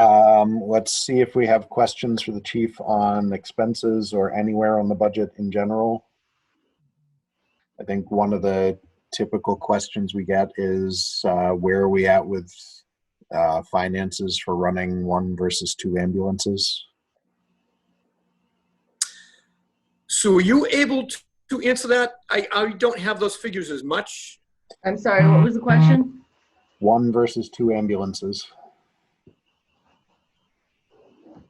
He was asking about the revenue. Revenue and expenses. We'll definitely get more revenue out of 2 ambulances. Okay. And I mean, the manpower that we have sitting there is definitely covering those 2 ambulances to get what we need. And even if we're outsourcing to other towns, it's still revenue to the town. Good. Exactly. And I didn't know if she had actual figures, but I agree with you. I don't have them. I wasn't prepared for that, but we do have pretty good revenues. Obviously, it wasn't sustaining the enterprise fund because of the amount of personnel we had on the enterprise fund that should have been there, but it definitely is giving us what we need, or a good substantial amount of revenue. The town side is having to cover a little bit of it because of the overhead, but as we've I discussed, definitely think running 2 ambulances is worthwhile for any community. If I can real quick too, Matt and Sue, is, to be honest with you, and this is unique, this is not something that we really would be doing long-term. However, with the current emergency that we're in, we're very seriously considering running 3. Also using our spare ambulance if it gets to it. We're actually ready to do that if we haven't got to that point yet, but with the amount of call volume that we are anticipating should this coronavirus emergency really spike over the next couple of weeks, we're actually prepared to run 3. And I'll be honest with you, we're not doing this for revenue. We're doing this just almost as on a humanitarian level, because our 3rd ambulance is not outfitted as a full ALS, advanced life support ambulance. It is outfitted as a BLS, a basic life support ambulance, but depending on what call volume and what patients in town we may have, we are actually prepared to run all 3 ambulances for a short time. We hope we don't have to, but we're having serious discussions on that internally in the fire department, just to run even our spare ambulance if needed into the rotation, if not as a 3rd actual ambulance being on the road. That will not be economical to do. However, that's more providing an emergency service just in the environment that we're at. Yep. Thank you, Chief. Okay. I had a question, just with all of that on the table. How are you dealing with mutual aid right now, with everything going on with the virus? It's an excellent question. And honestly, Barbara, we have completely altered our operations in kind of a defensive mode. Someone needs to mute your phone so Chief doesn't echo. What's that? Okay. Is it better now? Okay. Everybody's kind of more defensive on it. What I mean by that is we're trying not to expose any other towns needlessly. So, you know, when we're going to any type of a medical emergency or even a fire call, where instead of all of the firefighters rushing in to help, we're really doing a tiered response. One member is going in, you know, with the full personal protective equipment to kind of do a quick reconnaissance as to what's going on. And that's whether it's a medical emergency, whether it's a fire alarm investigation, whatever. And everybody else is standing back. And if they don't have to get exposed, we're not trying to expose them if they don't have to be. We're trying to really minimize contact with anybody on this, which goes against everything we've ever done, because we're a public service, obviously, and we want to do that. However, we have to keep our members safe, because if we all go out exposed, now you have no fire department. So we have some buildings in town where automatically Holbrook Fire would come over because they're actually closer. Mm-hmm. We've temporarily stopped that. We've temporarily stopped some of the automatic mutual aid. And this is going both ways. They're also not calling us. We're all kind of trying to partition off our areas and just doing it with our own people, and we're minimizing that. And the entire goal on this in defensive operation is not trying to expose large numbers of firefighting members, paramedics, if we don't have to do that needlessly. So it's definitely changed how we're doing it. We're still doing everything safe, but we've kind of backed off on doing it because we have to. And in the budget that we're currently in, Mm-hmm. What do you think the effect of the virus is going to be on the budget that we're currently in? Fortunately, Town Hall, between Rick and Sue, have done an incredible job with separating a lot of the expenses and salary expenses from the coronavirus. Sue, not Rick. I'm sorry? That would be Sue, not Rick. Okay, but again, you've been part of it. We're separating those out to get reimbursed, hopefully by either the state or the federal. And we've done that from the moment it's begun. And to be honest with you, that is what's going to carry us through this year. Because if it was not for that, I don't think I would make the fiscal year in either the salary or the expense account. So we've been working with them from day one on this and separating things out. Nobody's taking vacation time or holiday time right now anyway, because where are you going to go? So, even the fire members, they're doing their part as well. So a lot of that overtime is kind of slowed down. That doesn't mean it's going to go away. Eventually, it's kind of being put off at this point, but everybody's trying to do their part on it. But really, I applaud Town Hall and the financial team for setting the standard early on this and really how to try to separate those expenses, which should be reimbursed to the town, away from some of the day-to-day operations on it. Okay, so now it's my turn. Just so you guys know that we are separating out these expenses, hoping that the state is reimbursing us, and we're taking it off of the departments and putting it into one line item. But that doesn't necessarily mean that we're going to get that money back. But we're extrapolating the expenses that are not normal expenses and putting them into a line item that we can say, we know these are the expenses for COVID, and we're going to have to come up with some sort of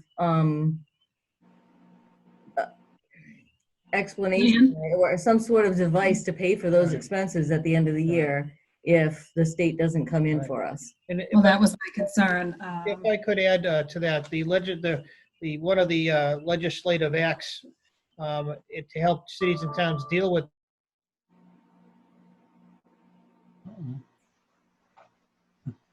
Nope. I think we lost their audio. They lost the laptop. They have to turn audio on on Sue's Yeah, phone. I saw that.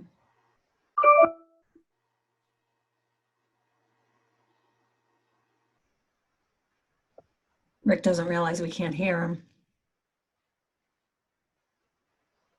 Let me call him. I got him. Hold on one second. Okay.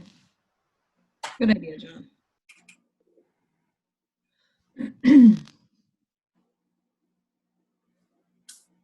We lost your audio. We lost you guys completely. Yep. Okay. This is the chief. Chief, tell them, We lost tell your them to audio. turn the audio on the phone.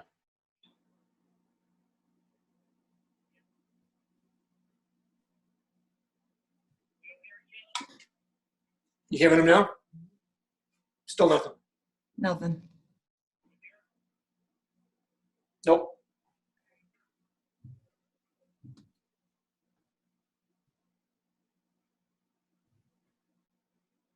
There we go. They're working on it.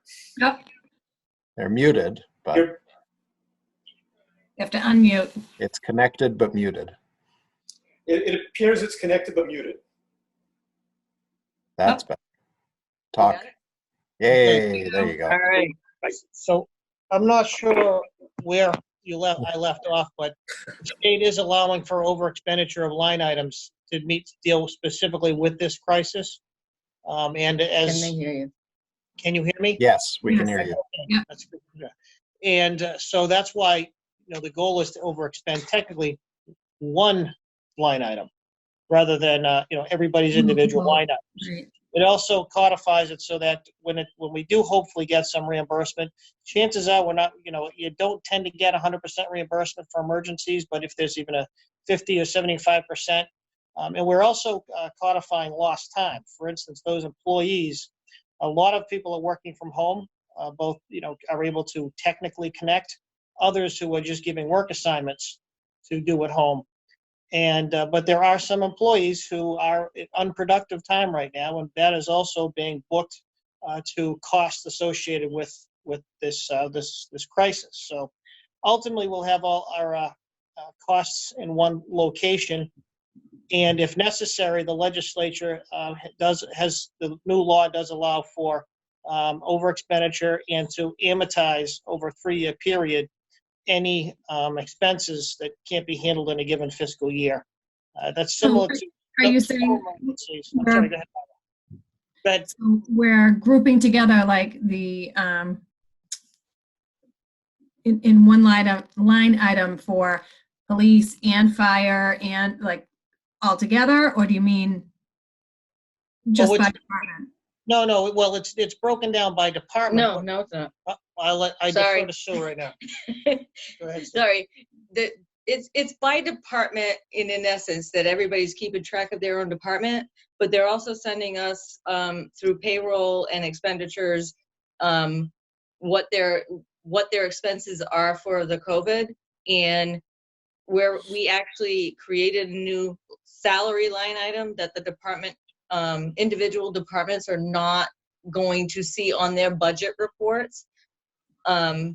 Because we're putting it into like overtime for fire, police, anybody who's out of work because we don't want them working because they're at high risk or whatever reason. They're going into a singular line item for salary.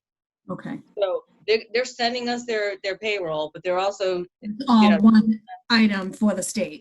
Right. So, and they're going into one singular line item for payroll, and we have one singular expenditure, and everything that comes through is, if the police department has something that's related to COVID for expenses, they're sending me scans or whatever. The fire department is actually making copies of their vouchers, and this is actually COVID related, and so all this stuff is going, whether it's through payroll or expenditures, they're going to one singular line, one salary, one expenditure. Okay. So we're containing that. So when we have the opportunity, if given by the state or federal government to get reimbursed, we know exactly what we spent on this. And by what department. And do we have a plan? I know it's all fluid, but do we have a plan if we don't get reimbursed the amount that we're expecting to get reimbursed? No. The plan is, well, yes, Right, Rick does have a plan. His plan is put as much into stabilization as possible so that we can reimburse those things that aren't covered rather than spending on capital this year. The other possibility, similar to, I think it's been probably going to seem older than I really am, but a few years ago there was significant snow emergency with season time allowed to amortize. So you remember that? Yes, I do.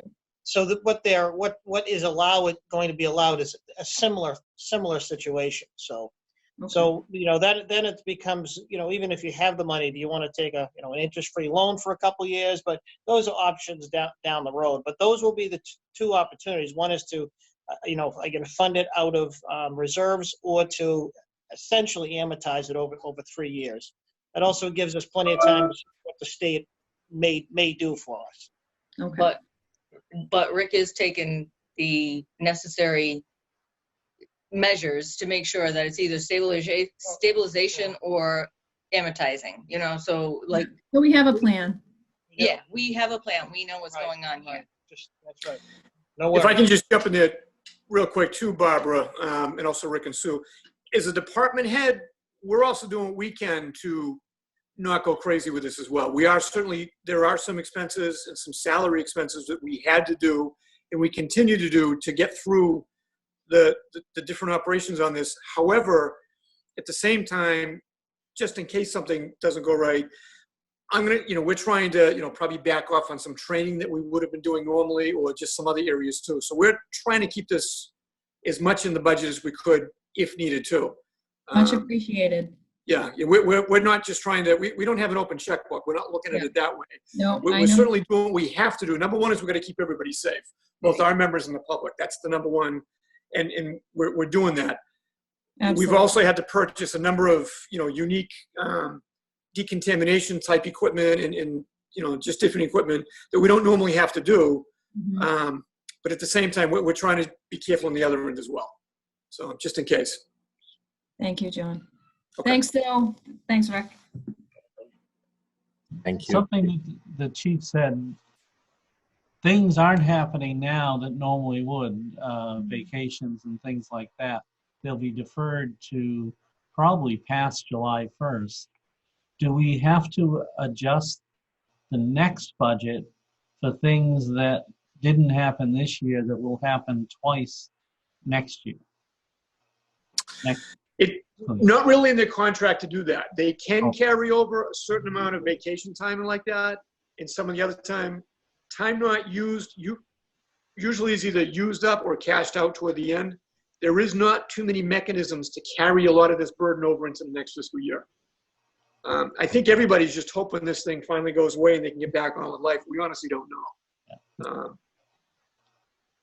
It's an excellent question, though, but there's not too much of a mechanism really to do that within the contract. That doesn't mean that's not something we could certainly look at as maybe a side agreement, but as of right now, that's not really it. I don't think it's going to be a huge issue, to be honest with you. Okay, thank you. Other questions for the chief before we have him go into capital?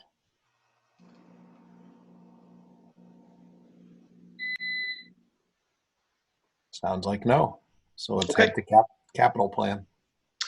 So I have two capital requests for FY21. One is I'm seeking $45,000 to replace the deputy fire chief's car. That car is a 2006 Ford Explorer. Around July 1st, it's going to have over 130,000 miles on it.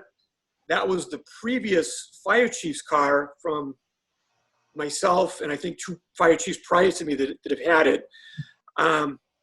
It's just getting old. The transmit, we keep it in good shape, but at some point, we really do need to replace that as the deputy fire chief's primary vehicle. So that's the first request that we really need. The next request, and this is when I can get into the engines, I'm looking for $160,000 to rehab, repair, and repaint 3 of our fire engines, engine 1, 2, and 3, in an attempt to keep them in service for several more years. Now, we maintain this apparatus. This isn't something that is because we haven't maintained it. This really gets into body work and a lot of corrosion that just occurs on any type of a vehicle. Fire apparatus is unique. We have a lot of our apparatus is made out of aluminum. The bodies, and you're going to see a lot of aluminum diamond plate, and there's some stainless steel on these as well. This isn't really as much rust as corrosion. There's a difference. Aluminum tends to corrode, and when it corrodes, it kind of builds up scale behind it. And some of these pieces you're going to see, these are some photographs of all 3 of the engines. Ideally, I would have had the engines for you to look at. That's not possible just the way we're doing it. So I tried to take some photographs of some of the worst part. The photograph you have up there now, that is that's one of the engine next to the main pump panel. And you can see up top, that's aluminum that's corroded away. And when it corrodes, it expands and it weakens. And it's actually very sharp. Right below that, which is kind of that horizontal piece right near that gauge that looks like a clock, that is a step that the firefighters use to step up to get onto the top of the truck where we keep equipment, the deck gun, different hose. It's actually becoming a structural issue where the bolts that go into that, holding that folding step up, things are starting to corrode. So we're averaging about $50,000 per engine to get these kind of repainted, repaired. Again, that's another photo of another engine showing how the aluminum is corroding away. This isn't lack of maintenance. This is simply age. And I'll get into the age of the vehicles in a few minutes, but it's just happening. Some of this is paint. I was going to try, I was anticipating trying to have some of these repainted within my budget, but I just really haven't been able to meet that challenge with other expenses that came out with either engine, the motor to the engine breaking or transmission issues or the chassis. I simply haven't had the money over the last few years to try to keep up with this. And it's got to the point where I really need to send them out to a specialized body shop to have some of this done. We're not looking to have these be the most beautiful vehicles loaded with gold leaf and like that. Even my new engines, the apparatus, we kind of downgrade some of that. We don't go crazy with some of the decoration. We try to be very pragmatic with it. This is really a safety issue.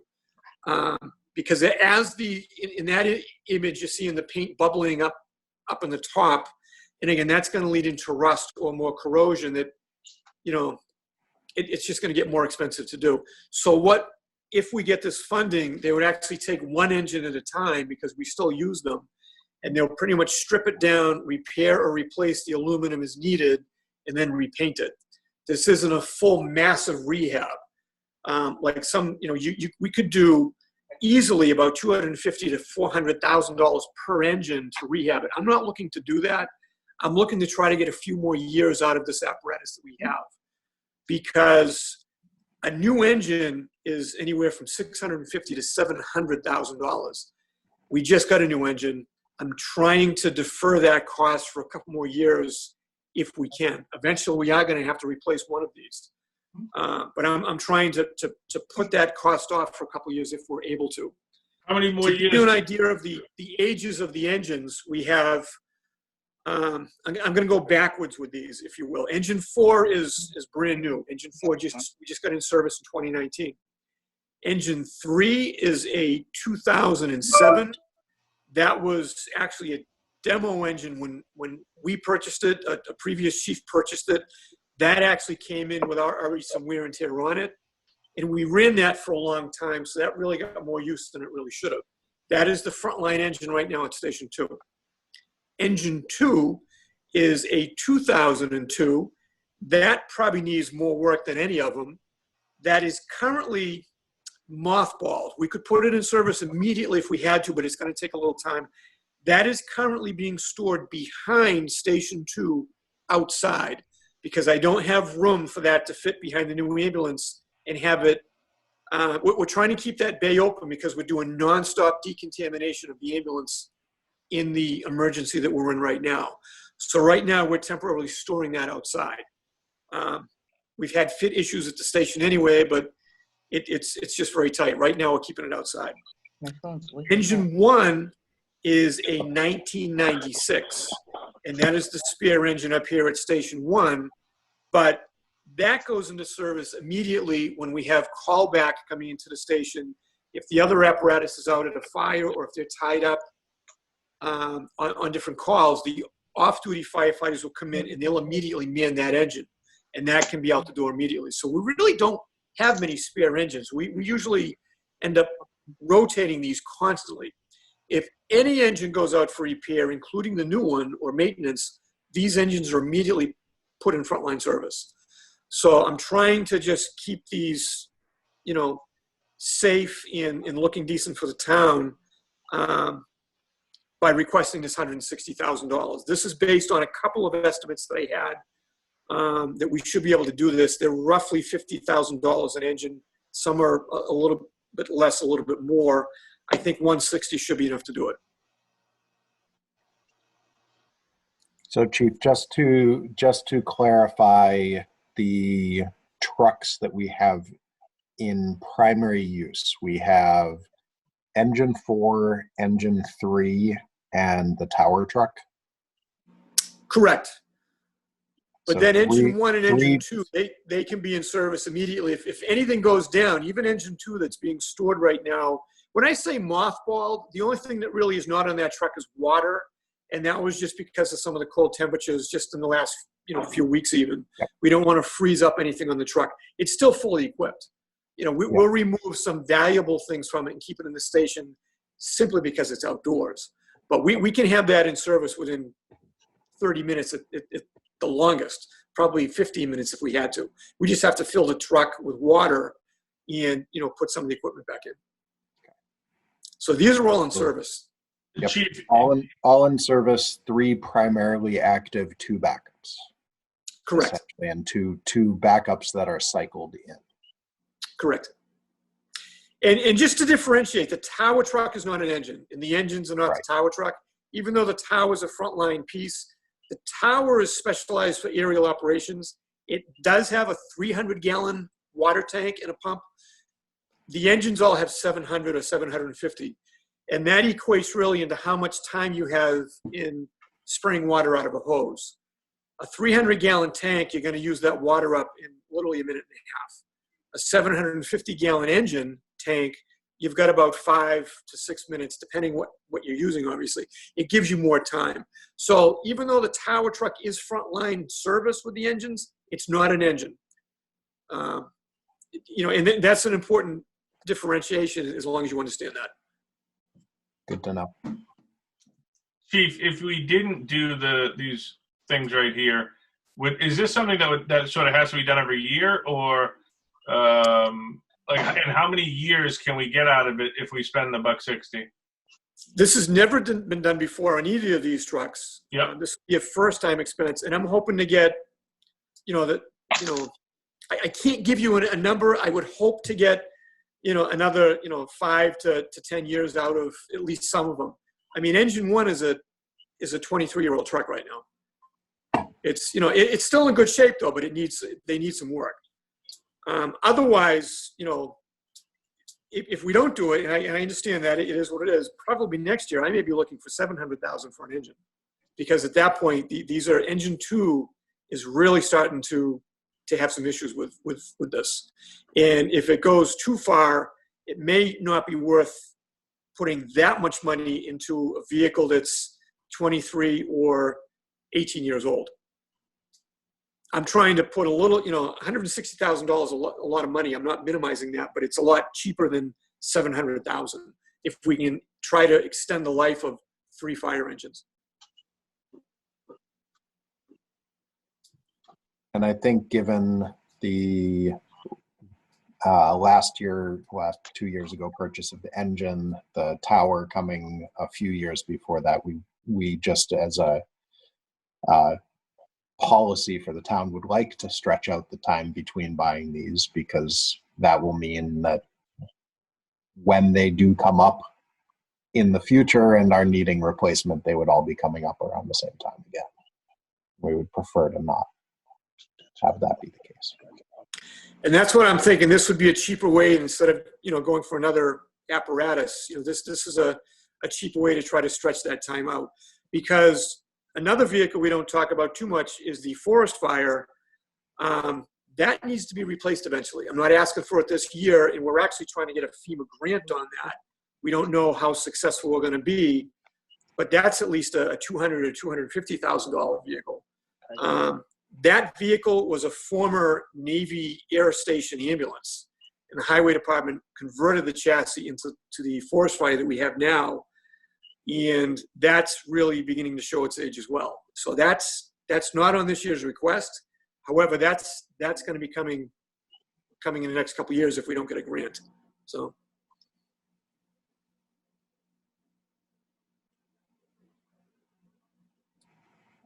Given the state of the budget and the economy and the world right now, if you were forced to prioritize and only provide repairs for maybe 2 of the 3 vehicles, would that be something that could pare down costs, or you would be able to? Yes, I think in that case, I probably would do engine 1 and engine 2. Engine 3, even though that's the newer one, that has some issues too. It's not as bad as the other ones. In engine 3, I just spent a lot of money out of this year's operating budget to do a major repair on the chassis that was rotted out.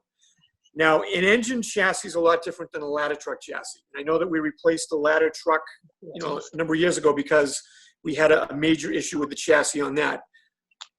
It's all different dynamics in geometry, if you will, with a ladder truck and an engine. An engine, I'm comfortable doing some repair and replacement, a portion of the chassis, whereas an aerial truck, that really was not an option because of the massive aerial that chassis has to support. That was asking too much. Plus, that truck was 25 years old. Right. Engine 3 is 10 years old. So I was comfortable doing that. I probably would take care of engine 1 and engine 2 before engine 3 if we only get partial money on that.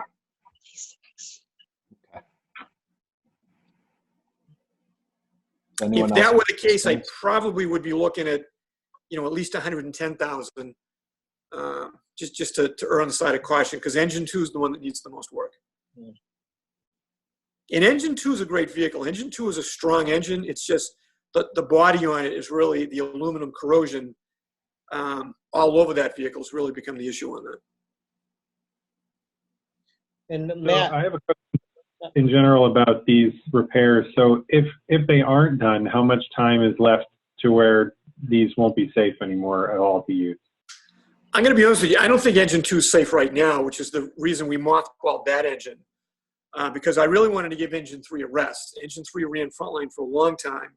But the issues that we have with Engine 2, in some of the images that you see there, beyond sharp edges, and you kind of can't minimize that because we're working all around it, but really some of the structural issues on that with the step and like that's some of the concerns that we have with it. Engine 2, if we don't get that repaired, I may be looking to replace that next year. That one's really beginning to have some issues with it. I'd rather just try to repair it and get a few more years out of it. But if we don't repair it, we're at the point it may not be safe to use. Okay, thanks. Rick, were you going to say something? yes, that particular item, as well as the police station siding, another request. Yep. And there's a request for some security equipment at the elementary schools. Those are the types of things that we've talked about internally that would be legitimately appropriate for a short term, like a 5-year amortization, bundle those together, because they all do have a safety element that realistically, and not just safety, but taking care of the town's assets that might transcend, keeping money in the bank. So to the extent that we have just those types of projects that are, again, public safety type items that we can amortize for a relatively short time, that allows us to put a lot of money in stabilization. So rather than two engines versus 3 as an example, I think it's better just to do them all if we're going to do a payout over a few years than to pick and choose. Thank you, Rick. Yep, makes sense, especially with loan rates the way they are right now. Exactly. And this really is not a reoccurring expense. This is the first time I've ever asked for this. And to be honest with you, I don't think this department has done this since about 1992, going way back to Chief Millette when he rehabbed an old Engine 3, the old Ford. We had that done. Since then, after that, we purchased Engine 1, to be honest with you. That's how far back these are going, back to 96. So this is not something this department has really done much of in the past. Some departments do. Some departments, this is a line item. And they just, every year they send an engine out. Abington really has never done that. So this is not something that you're going to see from me again, I don't believe. Okay. Any other questions for the chief on these? Nothing for me. I'm fine. Any other questions for the chief in general? Quick one. Barbara. Sorry. Wait a minute here. John, do you feel that you have the supplies that you need currently for the situation we're in? This is something we monitor daily, actually, and this department in this town has actually done quite well. We're working in very close cooperation with the police department and the Board of Health and the town manager's office. We're communicating daily on this, and we're sharing assets, we're sharing training between the 3 departments. Today we got a shipment from the police chief's office. He's working through MEMA. He's the contact with that. We got some more disinfectant. Last week we got a good number of the N95 masks, and we split them up within the departments as needed. We've got a pretty good stockpile right now, but that could go very rapidly. So we're trying to make sure that what we do have, we're using very judiciously. And this is, again, why we're kind of triaged and sending as few people in as needed, because that's less personal equipment that we're going to utilize. We're also talking about the possibility of reusing some of this equipment like they're doing already in Boston, if that becomes a necessity, if this thing really takes off. But right now, I think we're in much better shape than we were 2 weeks ago. We've come a long way. And again, by me reassigning those 2 EMS coordinators to cover all of the days, even though that is a hit because I have to fill their shifts, I think it's ultimately saving, certainly saving the risk of exposure to all of our members here. And if they go out for 14 days or longer, God forbid they actually get sick, that's a massive hit to the budget. So I think that was a wise decision that this department did. And we're sharing their knowledge. All they're doing is studying the notices that come out from OEMS, from the Department of Public Health, the Fire Academy. Even we have changes literally by the hour. These are changing, certainly by the day. And we're able to have those 2 concentrate, and that's all they're doing. And then they're disseminating that back, not only for our department, but also some of the other departments. They're working close with Monty. They're working close with the police, and in training them, we actually did some training with the police officers to get us all on the same page, because we don't want to see the police officers get exposed needlessly, nor the Board of Health. So between these 3 departments, we're working closer than we ever had before, ultimately to keep everybody safe, to keep the residents safe. So for supplies, I think we're doing pretty good. We got some unique decontamination equipment that has saved a lot of time in decontaminating the ambulance. This thing looks like some science fiction equipment from a 1950s movie. It really does, but it sprays a fine mist in the ambulance with a special chemical that we have that decontaminates the entire ambulance in 5 minutes, as opposed to probably would have been 45 minutes with manpower doing it. We're doing pretty good. Well, we appreciate everything that you're doing. It's not me, it's the guys. We appreciate everything that the it really is. I'm members trying to are support doing. them so that they can do what they're doing. They're really on the front lines on this. I applaud them. Stay safe. Thank you.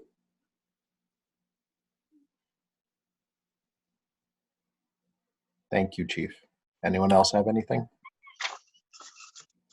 Nope. All right, Chief, very much appreciate your time. Thank you for joining. Thank you for all of the information. We appreciate it all. Okay, folks, thank you again for your time, and hopefully we can see you in person next time. Yes, absolutely. Take care. All right, that takes us through our department head section. I'll quickly call back up our agenda.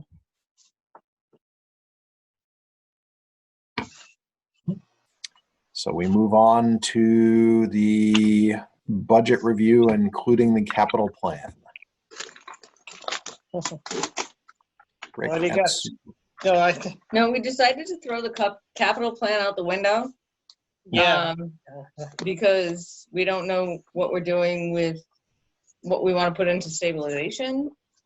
So we have a lot of requests, and the requests are pretty much just as much, or if not more, than what we were approved for free cash.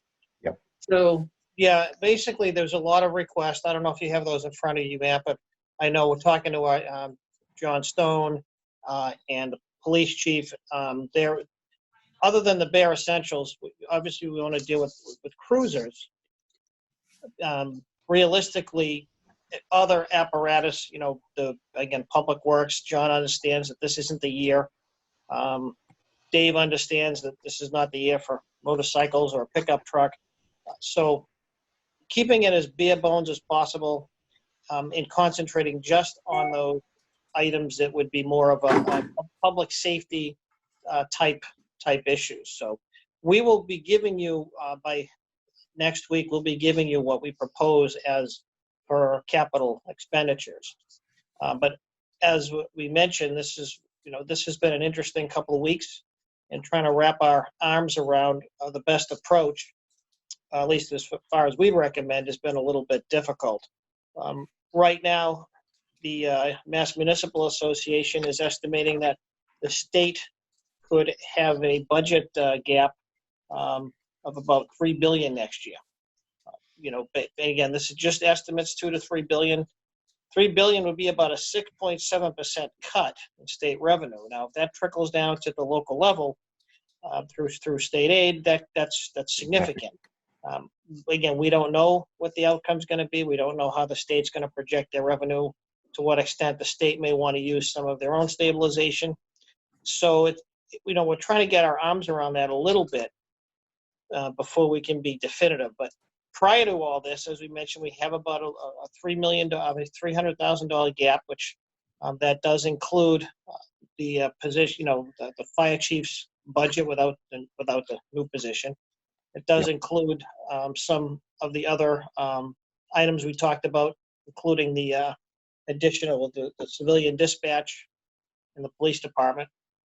What other specific additions, Sue, do you recall? It's really about it. That's it, other than the school stuff. Yeah, so it's The planning committee, the planning. Oh, person? yeah, the planning.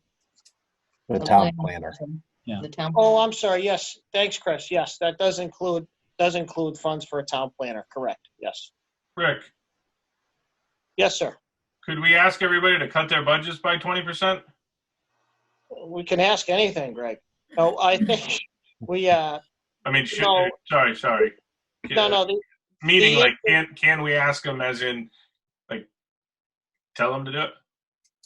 No, you can't tell them to do it. You can ask them, for what they may feel that they might not need. Or you but- can ask, if you had to cut your budget 20%, where would like, those but- cuts, But I think that the way to approach a gap is to really, unless it's a fairly minimal gap where you can just try to trim around the edges. I think with situations like this, that could develop, we're not there. You're really looking to make some, prioritize things. A 20% cut in the police department, for instance, is not the same impact on the community as a 20% cut in other departments. So I think you have to prioritize as opposed to just thinking about like cross the board type of cuts. So, but as an exercise, to ask departments, what the impact would be to their budget under certain scenarios, that's not an unusual exercise in itself. But again, until we have get a little bit more comfort as to what we're looking at, I think I just don't want to do an exercise just to do it. Well, the only reason I say is because we literally just went through this exercise myself for my company, which we cut it by 50%. Oof! Wow. Yeah. Right, which sucked because there were people that were fired, and we don't know. We're in the exact same position that you're in. We have no idea. March was actually a good month for us, but April doesn't look good. I have no idea how to fortune tell at this point. And, if things do get better, you can always readjust to the positive instead of making much more drastic decisions later. And that's the only reason that I was trying to be like pretty conservative. And Greg, maybe having a worst case scenario.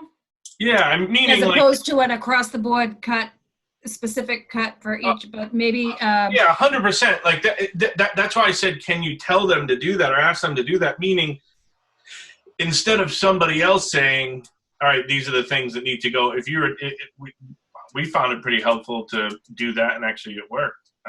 That we asked people, like, if you had to get rid of 50% of the stuff, what would you do? And we actually had that stuff brought to us instead of us. 80% of it was brought to us instead of us looking at it and just making the decisions for people sitting in a room. It kind of makes sense if we're in a situation where the state's not giving us our money, but right now our revenue or the revenue stream's still coming in for this year. So, I think the bigger picture is next year, where are the cuts coming next year? So maybe they need to look at their budgets for for 2021, because right now.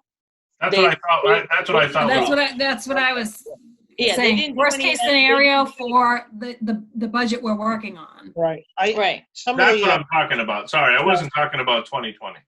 Oh, okay. Sorry, Greg. Yeah, some of the things to consider with that. Number one, government, as you know, is very, very heavy personnel, and when you're talking about cutting such a significant amount, obviously that means workforce. Yes. And as a direct payer for unemployment, you don't get a huge bang for the buck when you lay people off. Because you're paying dollar for dollar the unemployment.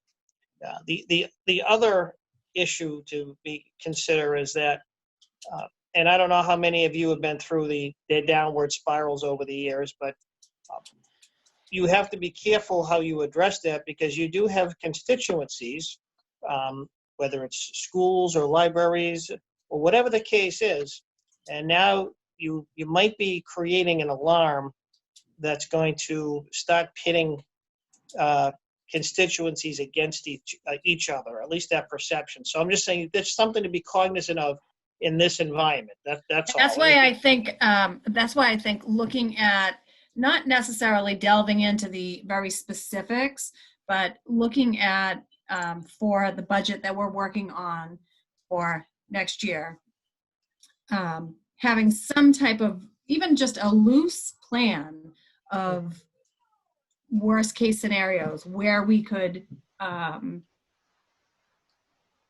make things work. Sure. Even We can do that. We going can do that. Again, just keeping in mind, it's just a loose plan. Yeah, no, Not that's anything. Just so Understood. that we have Sure. something. So we have something. And I know that we're not a big town on like business taxes, meaning we don't have a lot of businesses that we collect the taxes from. But do you know that number, Rick? Meaning, I don't mean the exact number, like the businesses paid $5 million in taxes in a year or something.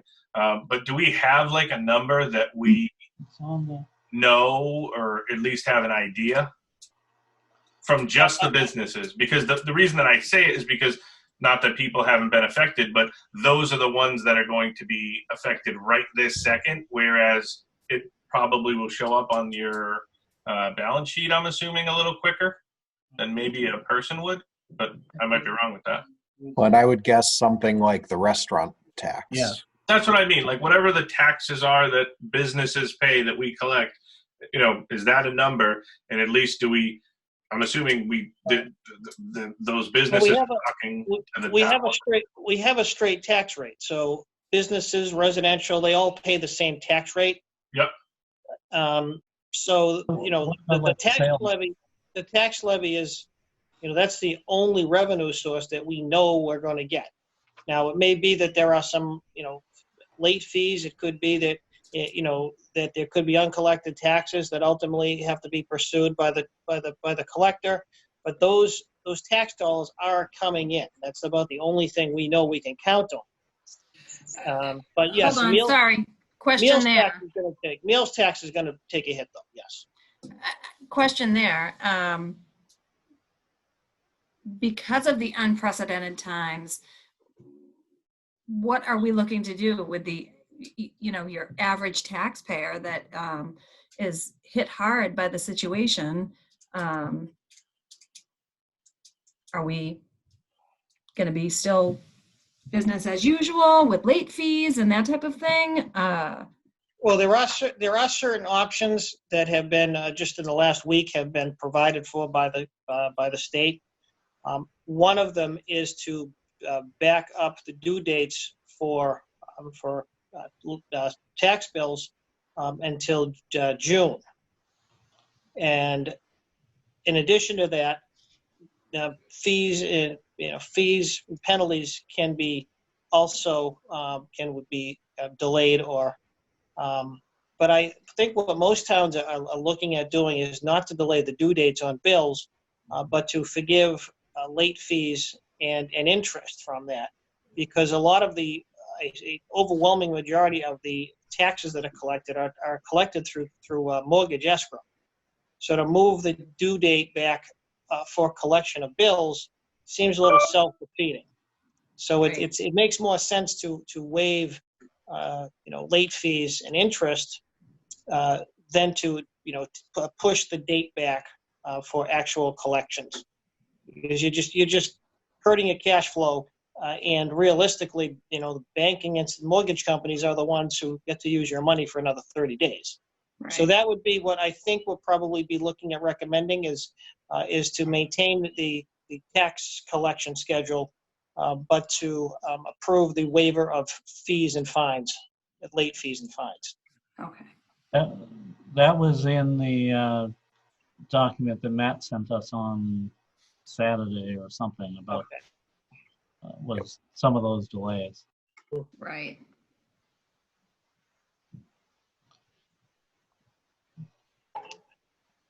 What? But you did say that, you know, unemployment makes it so you lay somebody off, it doesn't really save you any money.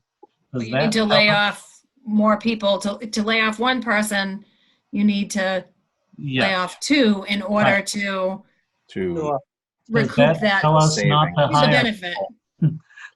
Yeah, so that's the question is departments, including the school department, that are looking at new positions. I think that's something that should definitely be discussed with the department heads. Yes, new positions, and you know, we don't want to get into, you know, talks about, you know, and again, furloughs and things like that. I think we're not there yet, but it may very well be that that's where we end up, and not the not too distant future, to having those conversations with our unions. But again, I don't want to start a panic here until we have, hopefully within the next week or two, we will have some commitment from the state for local aid that we can, you know, take to the bank. And hopefully, as the estimates have been made, we're hitting the peak of this, and we'll be on the swing back in the right direction. I've seen very encouraging news from the scientific community in the past couple of days. So hopefully we'll head back in the right direction. And everybody will be so happy to be outside that the economy will go bonkers in the right direction. We're going to hold you to that, Matt. Yeah. Like you all made everything.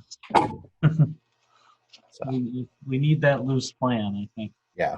No, I think we definitely need a contingencies. Yeah. A plan B. Naive to think that just because revenue is coming in now that it's not going to stop when every other company and business is cutting back. A town is not going to sustain itself if its residents not expecting that.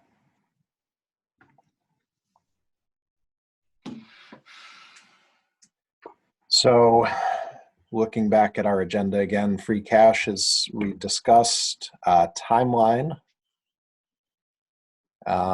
We do not technically have scheduled additional meetings. At this point, we typically continue to meet on a weekly basis. Rick, you were talking about having more information next week for us on the status of the balance of the budget.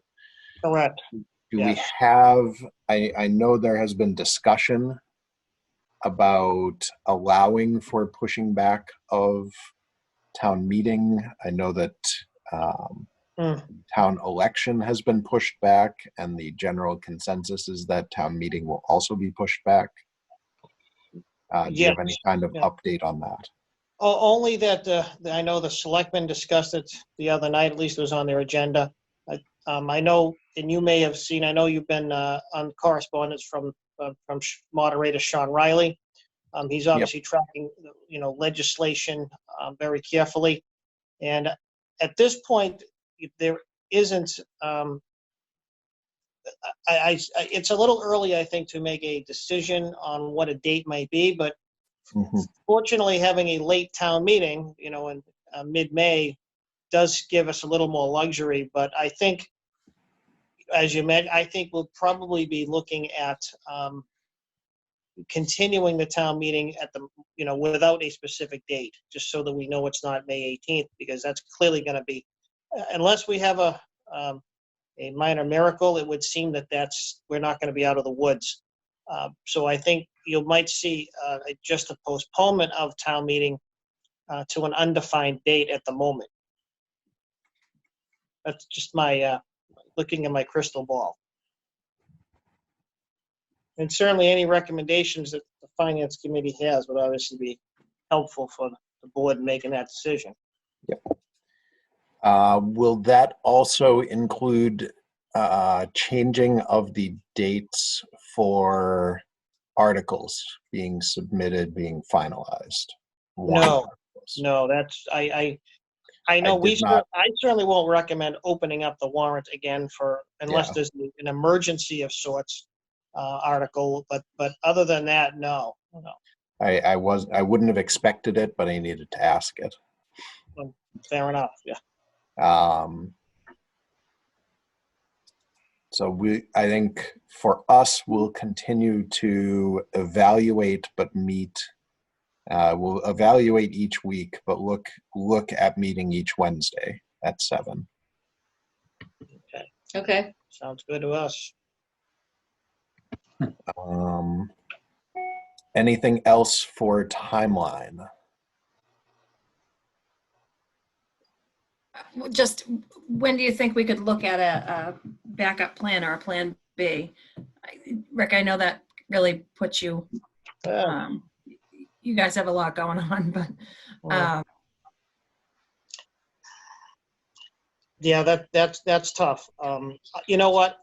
All I can say, we're having our second finance group meeting tomorrow morning, and we will discuss that. I don't want to just unilaterally say, in 10 days, you'll have something. I think we have to have a conversation about that before I get back to you.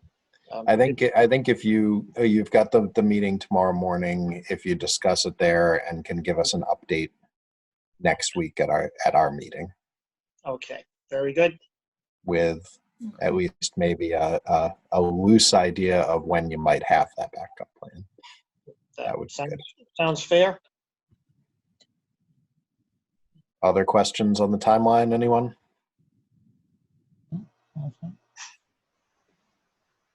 All right. Liaison reports. Moving on to the other part of our schedule. I actually have a liaison report. Hey. Oh, let's hear it. Which department, Greg? I'm bad with names, but we'll just go with Johnstone. DPW. DPW. Yep. Thanks, DPW. No, but there was other departments there. He brought me in. Highway, Parks and Rec. Yeah. He brought me into the guy who fixes all the trucks. That guy's a nice guy. There's a building, whatever building's next to the police station is pretty crappy. The highway department. What's that? The highway department. Yeah, it's pretty shitty. Or oldest town building. Yeah. The guy that from everything that I saw, it strikes me that maybe there just wasn't enough people, but the guy who fixes this machinery, it seems to be he's the only one there. Maybe there's another guy in there. So if it is going to be something where they do keep track of all these vehicles, maybe, I don't know, maybe somebody else to try to help them. Again, I met so many people. What's that? We have 2 people assigned to vehicle maintenance. The guy, what's the guy's name? Jack King. Jack. And then Jack King is and oh my goodness. Marcus Buckley. I think he was explaining to me it's him and another guy. Is that who the 2 people are? Yep. Yes, that's correct. Yep. Yeah, I don't know.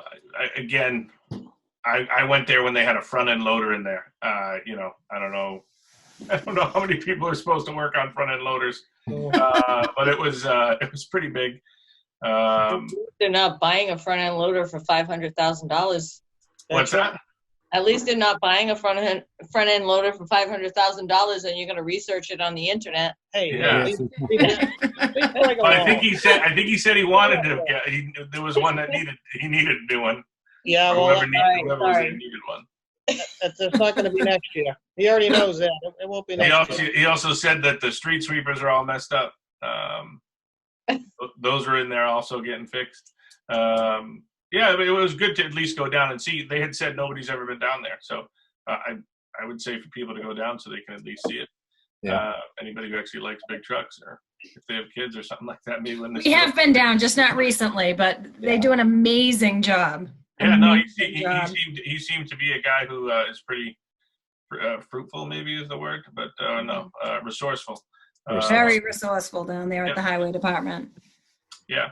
The only thing that struck me is, pretty negative is the building. The building seems to be a building that's not in the best shape. And they were trying to show me all the things that got fixed recently and, whatnot. So But it was nice to at least spend some time with him and have him go over stuff. He was very, he very much wanted to explain things and show things, and things that the town has just bought or bought recently. That things that they do and the generators and all that other stuff. So it was good experience. Nice. Thank you, Greg. Good to hear, Greg. Other liaison reports?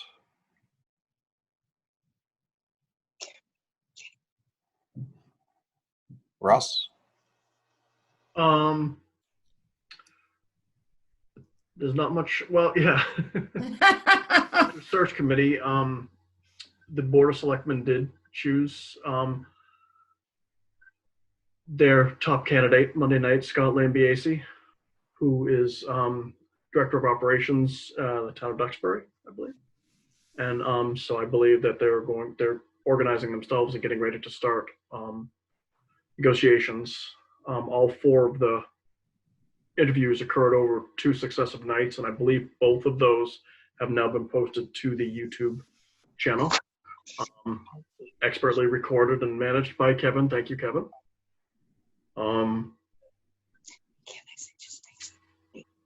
Yeah, I think that kind of draws to the close the town manager search committee, I guess. From that perspective, we're going to probably meet one more time to wrap up official business and any other record keeping we need to do, and including disposal of paper records, that kind of thing. Any questions that anybody would like to ask me, perhaps? Has anyone said their? No. Just want to thank you for your update, Russ. Yep. Has anyone said that they're somewhat postponing this or pushing it back or having it overlap? Has that ever transpired anywhere? So it seems like all of the candidates were ready to make the transition, perhaps maybe a little bit more quickly than we had expected. I think we do expect there to be overlap on both sides during the transition, but I think the candidates are generally available within the next couple of months, like in Mayish or June-ish at the latest. And I believe that all candidates also were in favor of having an overlap with Rick too, if Rick is willing to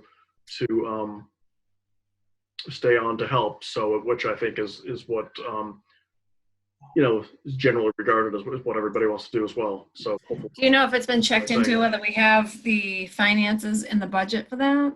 No. No, we don't have it, or no, it hasn't been checked into. No, we that do was my not. question, Katie. Okay, we do not have the money in the finances unless you guys want to give it from your reserve fund. There's no money in the finances. What's the current plan? We didn't budget for it a year ago. Yep.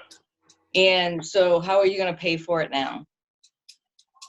Well, how did we pay for half the stuff that comes up, right? Like, I don't know. You guys know how to do that stuff. Greg, I understand that. But my point is that you have a line item that says town manager's budget salaries, and it was voted at town meeting that this is a salary.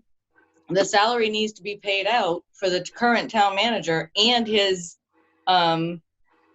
severance or whatever they agreed to at whatever that meeting was. So you can't bring in a new person without money, and there's no money there. No, who's saying no money? I'm saying there's no money because it's not budgeted. So the question, Greg, is if there's money, like obviously there is money to continue to pay a town manager. Yes, I But for an overlap.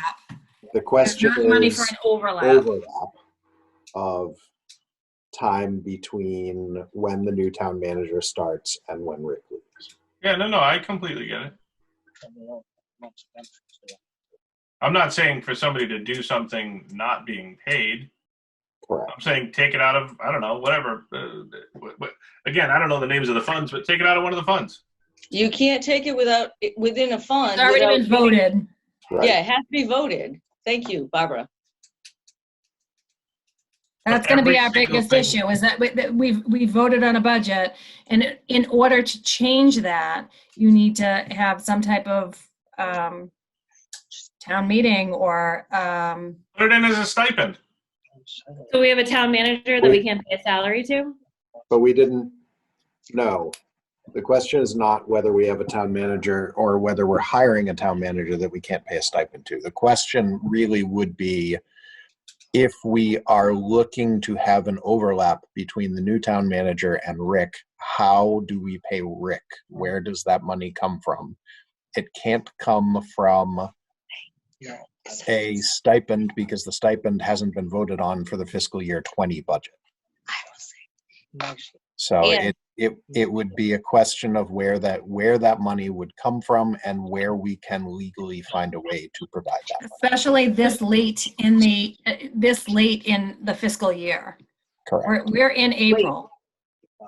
And you guys also need to understand that he has a severance package. Severance package, right, that needs to be paid for before we can, we put ourselves in a, I think, a legal situation if we don't. I don't know if we put ourselves in it. It sounds like the. No, I'm not saying, I'm saying the Barbara, town as a whole, put themselves in a by bad not situation, taking but- care of that. We as a town. Yeah. We as a town. I don't mean we as the Yeah, finance. no, I hear what you're saying, I but mean, maybe we as a town to. I think I might have the answer. Maybe put it on the Board of Selectmen then. Exactly. It's a financial situation that you need to put on your Board of Selectmen because you need to pay out your current town manager and they're bringing in a new town manager. So you need to put it on them as to how they're paying for it.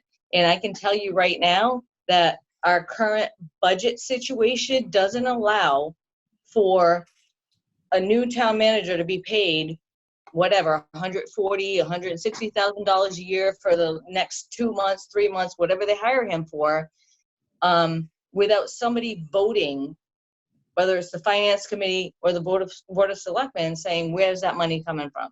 Right. And I hate. Well, it doesn't matter even what we say or what the Board of Selectmen say. It's where the money's coming from. That's a town meeting issue.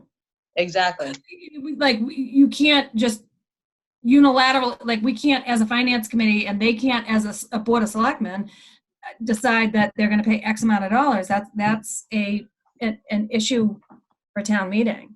Right, because they already made a contract that says they're going to pay X amount of dollars. Right.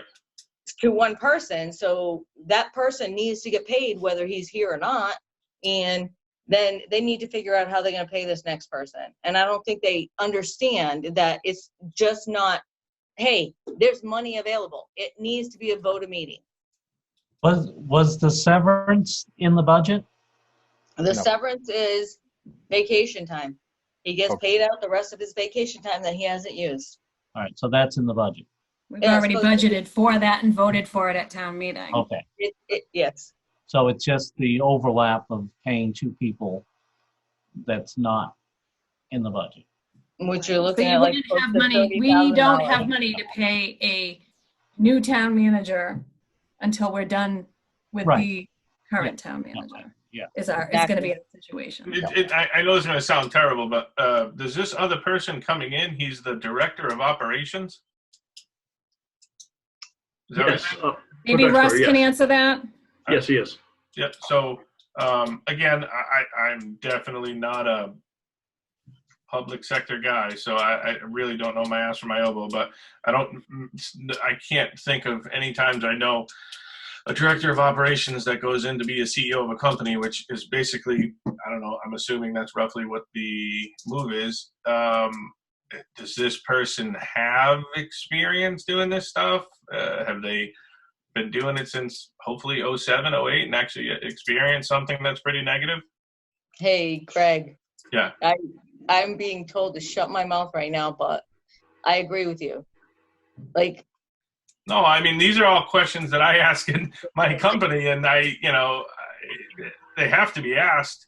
If people aren't asking them, then I would kindly tell the people who do ask them. I think, Greg, probably. I hope you know I don't care, Barbara. So Greg, I do. No, I hope everybody I at this that, point knows I don't care. I think that out of the candidates that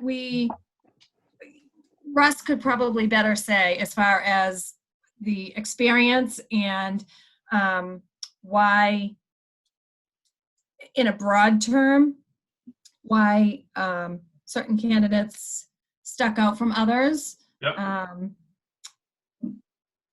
Russ? Yeah, I mean, I could speak to that. Yeah, so the 4 candidates that we pushed forward to the board, we did a very pragmatic, very we simply scored the candidates based on a number of experience criteria. These 4 candidates have a considerable amount of experience in various different leadership roles in mostly public and a little bit of private sector. So these are very experienced folks, the 4 of them. So Russ, I think to add to that, from your previous reports, none of the 4 candidates, and I don't know about the other candidates that you interviewed, but none of the 4 candidates have previously been a town manager. One of the 4 candidates was Okay. town manager. So one was a previous town manager. None of That's them are, correct. I believe, are current town managers. That is correct. So, Yep, so that is correct. Greg, I think for the most part, the analogy that I'll give you is it's like promoting someone from either offensive or defensive coordinator to head coach. It's a move that sometimes it's About a defensive line, sometimes line to head coach. sometimes you're looking for that coordinator who has the ability to run the whole team. Yeah. I did completely. I just Sometimes they do, sometimes they don't. No. Our problem is going to be paying that coach. Correct. Well, our problem is paying the coach to transition things to him during the overlap. Right.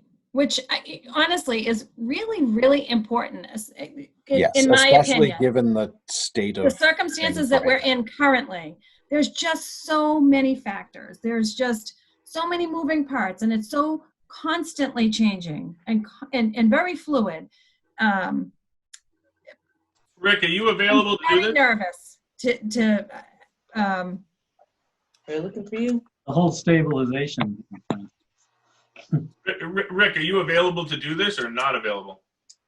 I'm sorry. Oh, I don't know. You can ask him that. No, So, Rick, I'll answer that question. Greg, there are discussions that are being held as to whether or not Rick would be available to do this.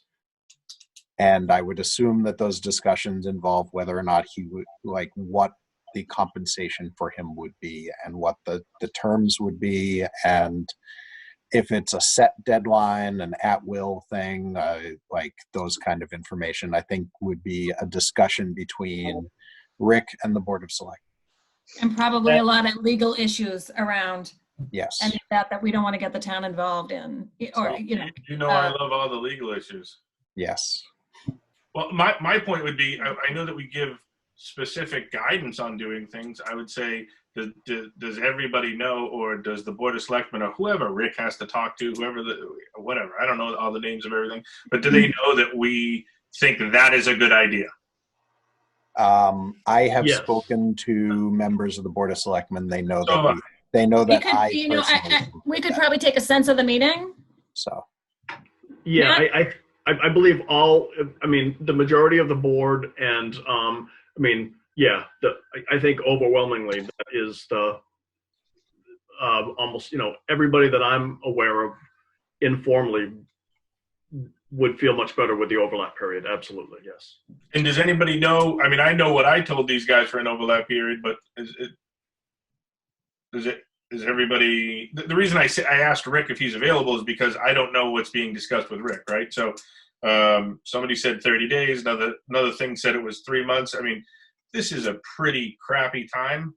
So I can't imagine, and I know Rick's good, but I can't imagine getting through 30 days with this and the new person coming in being able to really hit the ground running and know all the stuff to do. So I'm just trying to understand. Yep.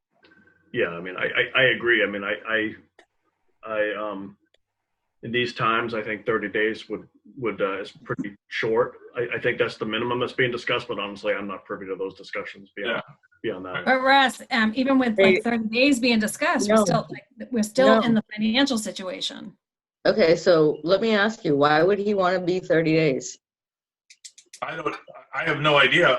I've been told 30 days. I'm like a I think guy. you were given that as maybe a parameter, like Yeah, 30 I have days. no clue. I think that's a terrible idea for 30 days, just so everybody knows my feeling. Somebody else just said it was a terrible idea. Well, you seem to know more than I do, so I'll defer to your knowledge about. Well, how much time- I've been told by this person that that's also a terrible idea. So, I think obviously I should be not engaged in this particular topic at the moment. So Yes. And can somebody explain to me why? Is there some sort of a legal thing to talk So- about? There is definitely like legal, it's very similar to contract negotiations with unions, that you wouldn't want to jeopardize any of that or put the town in Put the town in a position where we could be liable. I can't imagine having this conversation in my office. I would jump out the window. 100%. Is it in the purview of the finance committee to express our concern? We So can I take a think sense of the meeting, Chris. Yeah, I think as Barbara was saying, we could take a sense of the meeting vote that could be passed along to the Board of Selectmen. Do we have so I'm going to motion to take a sense of the meeting vote regarding the overlap or the timing of hiring a new town manager in the current situation, not only globally, but just fiscally in the town of Abington. I'll second.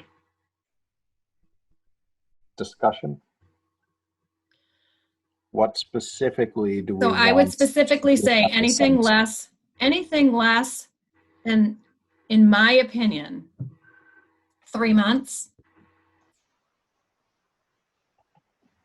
In the current situation, anything less than a 3-month overlap is going to put us, especially with, we're in April. So 3 months brings us to July, which is the start of the new fiscal year. We don't even know where we're going to be next week. Yeah, I agree with that. Absolutely. I'll back that up. Definitely. If I'm allowed to. You know, whether it's 2 months or 3 months, something like that, I agree. Katie, Justin, thoughts? Well, so here, Katie, I'm just you're going to muted. throw this out there while we're discussing it. Abstaining from the conversation. Okay.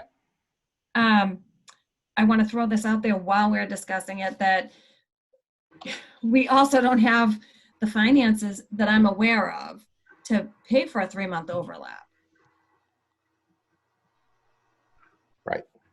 So Matt, this is a question from my not fully understanding some of the things. So we've been getting some emails from other officials within the town about upcoming motions that might need to be voted upon. And I'm wondering, is this something that maybe this funding issue that would have to be determined and decided upon by the Board of Selectmen? Is this something that perhaps could be added to these lists of items that need to be dealt with in the near future here for the town? There isn't an emergency thing? Yeah, could we call this COVID-19 and put it in that pot? So I don't think so. I think I it's don't- very specific about Yeah, what is I don't know the public health. I don't know the legality of that, and I don't know the details of that. And I think Sue is going to a location away from Rick as we speak. But one of the things that I will say is we do have the Finance Committee Reserve Fund, which at least some of which could be put towards that if we so choose and approve. I'm sorry, Matt, but how much is in the reserve fund? I don't know, because we did spend some of it. $20,000. So it's $20,000. There have to be other pockets of money. So one I'm of sorry, just I have to say that. hang on, Barbara, real quick. Yeah. Just one of the things, the selectmen's negotiated pact with Rick does pay him through the end of this month, through the end of April. So Sue, correct me if I'm wrong, but that would leave 2 months where we would have a line item for the other town manager and would need 2 months in fiscal year 20. You also have to pay him for his vacation severance. So Which no, is, Does that come That's out of his which is about salary line 8 item? weeks. say it Yes, again, it's out Sue. of his salary line item. It's Say out it of his again. salary line item. They did not account for additional money. It's out of his salary line item. So whatever, So net. wherever they pay him up until, he still has another 8 weeks pay, 8 to 10 weeks pay out of that. Okay. This is a poor decision at this time So to bring on anyone. In my opinion, we don't have the money right now to pay 2 salaries for 2 town managers. So we either find somebody that, if this person can hit the ground running without any overlap, great. But if not, So you're not either only way, we paying still are paying. You know what? We're still paying till the end of this month, and then 8 more weeks. And if they want to keep him on top of that to help this new person transition, you're gonna make another contract on top of that. Yep. So, I mean, I don't know what their thought process is, and I'm probably throwing myself way out there, and I'm probably going to be the next one out the door, but I can tell you something right now, that what we're doing right now for the town of Abington is not feasible financially. We don't have the money for this. This is a poor decision. I think Regardless of, the hard part for us is that it's a decision that was made, and it's a decision that we have to try and figure out a way around. Or It's not a way stuff, around, but a financially way to though, deal with it. Matt, financially, You're the committee that makes that decision. Right. That's what I'm saying. There's emergency funds. I mean, we just did it for the whatever it is. What was it? The alarm system or something? but so yes, But that the situation that we're in financially right now, because of the situation in the world, we're going to spend.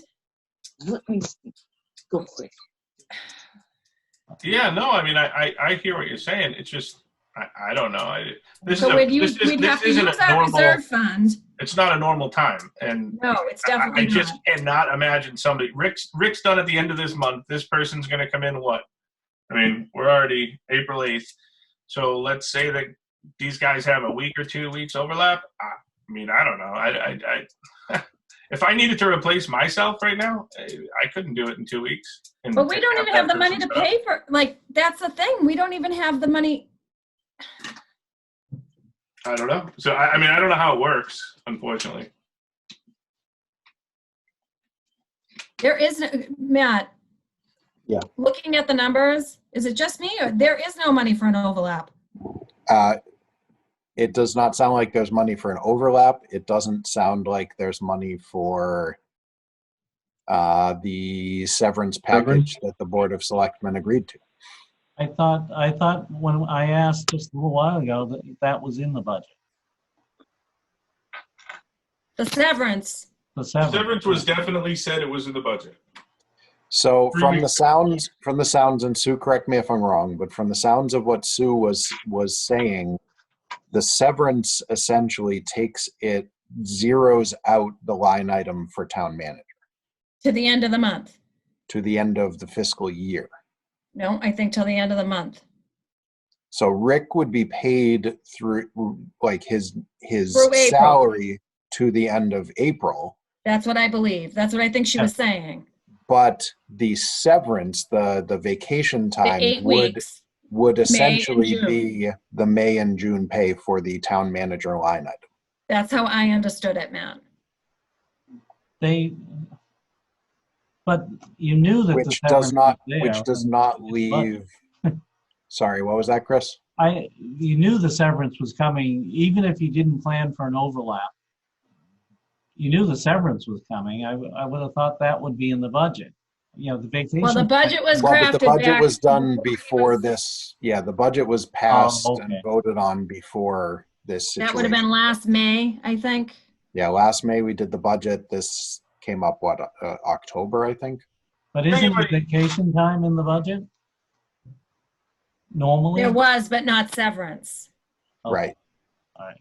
So basically, the only thing we can afford is a 2-month gap between having a manager and having the new one start, right? I don't think so. No, yeah, it doesn't sound like there's anything. Yeah. No, Right. I think what Justin said is nobody's in the position for 2 months. Right. The norm to have It's an vacant for overlap? 2 months. Yep. Two people was in that, one Katie? position? Is it Sorry. the norm for a town manager to have an overlap and to be trained?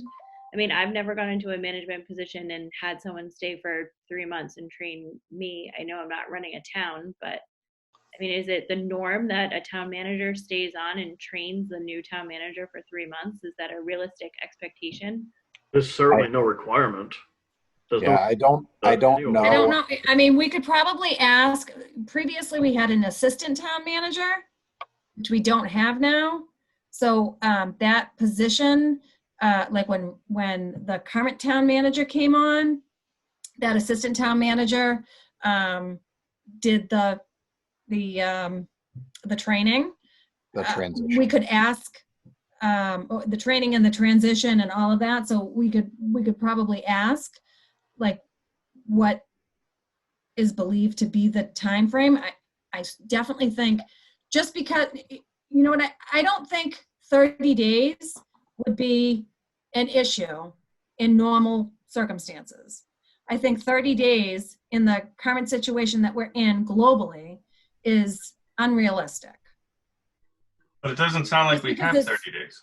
Sorry. We don't. Well, we don't, but I'm just saying. Doesn't sound like we have any days. If we had 30 days, I feel like 30 days would be adequate to get somebody, the next person in the position, kind of up and running and up to date and all of that, if that's all they had to focus on. But unfortunately, where we're at right now, there's just there's just a lot of unknown and moving parts and constantly changing information, to think that I just don't think 30 days for where we're at, even if we had the money for it, which we don't, evidently. Katie, to Katie's question about is it normal to have the transition? I don't know at the municipal level. I know that, like, with governor or with president, there is a month or two transition typically between, like, when an administration changes. I don't know at the municipal level though. Ideally, I think it wouldn't be, you said 30 days, but I would think it would be better to have, and not that anyone would go along with this, but it would be, you'd like to have that transition with someone not there all the time, but there, 2 days a week or 3 days a week. But who would go, what outgoing person would go along with that? Nobody. Didn't Rockland just get a new town manager? Can't we go to them and see how they handled their transition? Good job finding that out. I didn't know about that. That's awesome. Well, I'm not gonna say anything. There was circumstances, I think, and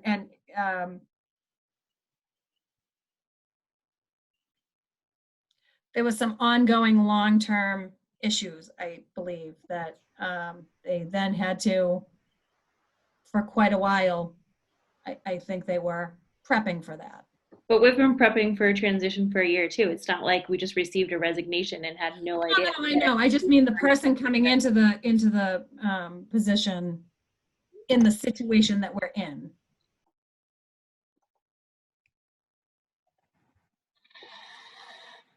So the sense of the, back to our sense of the meeting. Yes, back to the motion we're discussing. Yes.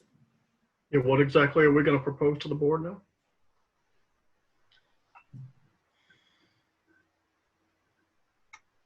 what is the sense of our meeting? I think the sense of our meeting from the, as best as I can tell, is that we would want there to be a transition period for the town manager position, and we don't know how that is being funded, and would like to hear their recommendations on where the funding for that overlap would come from. And also a clarification, just because I didn't know this till literally just now. So you're saying we don't have a town manager for 2 months? I just want to make sure everybody's clear. So I that's didn't know that. so that I think would be part of the question is where is the severance for Rick coming from? Right. That's the other piece. Yes. Where is the salary for the new town manager coming from? And where would funding for an overlap come from? Yeah, exactly. So those are the things that we would want to know from the Board of Selectmen, with the recommendation from us being that we would want there to be an overlap. So the sense of the meeting would be more that we're looking for an overlap.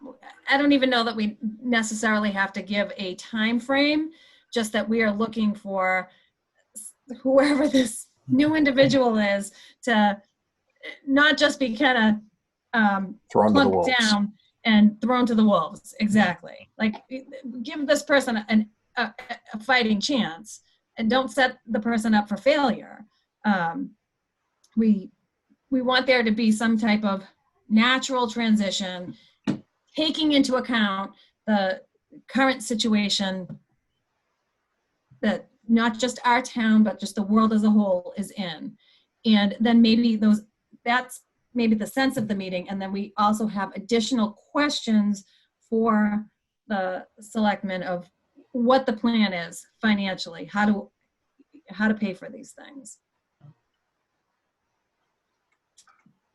And our sense is that there isn't money. We don't see where the money is that would pay. We don't, but maybe they have a plan that maybe, you know what I mean? That maybe there's a background idea or a plan or that we're not hearing.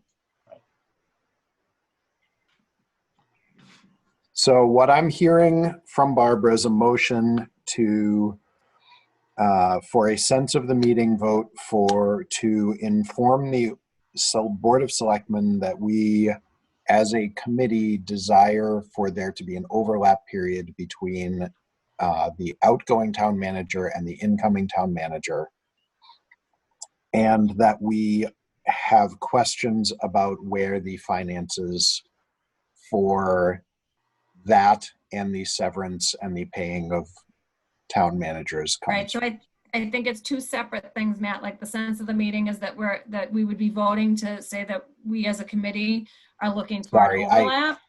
I was in my head saying Summing it those all two up, yeah, saying okay. Sense of the meeting is this and our questions are this. Absolutely, Matt. Very good. So Barbara, is that your motion? It is. Second. Second that. Okay. Whoever. Any further discussion on that? So, did we know? Did everybody know about this before? Like, was I like drunk at a meeting? I don't understand. Probably. No, I'm being completely serious. So we knew there was going to be no one there for 2 months. No, I think we were that was not, never the plan. We were not aware of the issues of funding revolving around the severance package. At least I wasn't until tonight. I think we were aware that there would be a severance, and there was a severance. We weren't.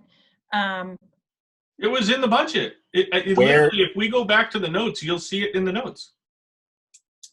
So I think the last year's budget, we had budgeted, I believe we still had some severance for the assistant town manager. Correct. No, I'm talking about it was just talked about a month ago or 2 months ago. We yes, did, so it was. We talked about it, but we didn't talk about the source for the funding of the severance package. All right. And so to me, my assumption had been from the start that the town manager salary for Rick was coming out of the town manager salary line item, and when he was replaced, that the new town manager salary would overtake that line item and be coming from that line item through the end of the fiscal year, and there would not be an issue in paying fiscal year 20 town manager, be it one person or two people. Again, we weren't in the situation that we're in, like in the world back when we were. Oh, I understand.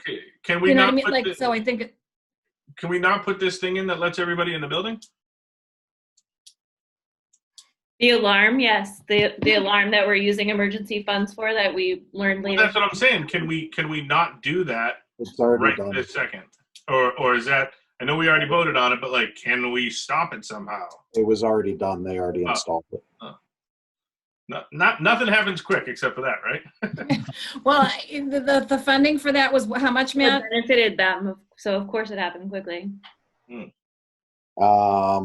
I think the funding for that was somewhere around 15,000, if I remember correctly. I think it was 30, but I have no idea. I just remember that number. And 2 months of That's a the number I salary. remember. I think too. 1 month of an overlap salary. What was that, Barbara? How much is 1 month of an overlap salary? Like, how much do we need to come up with? I don't know. Or what, Well, do they know that we don't know, or have they come up with that we are not 15 seeing? grand a month, roughly. Let me see if I can find town manager salary on here. I think it's 147, 148 in the high 140s. It's like 12,000 something. Yeah, well, month. about 150 ballpark. So it would be. So for a month, we need about $150,000 for an overlap. No, No. you need like 13 grand. No. 30. It would Oh, be I'm sorry. I'm sorry. Not for the month. About 12,000 a month.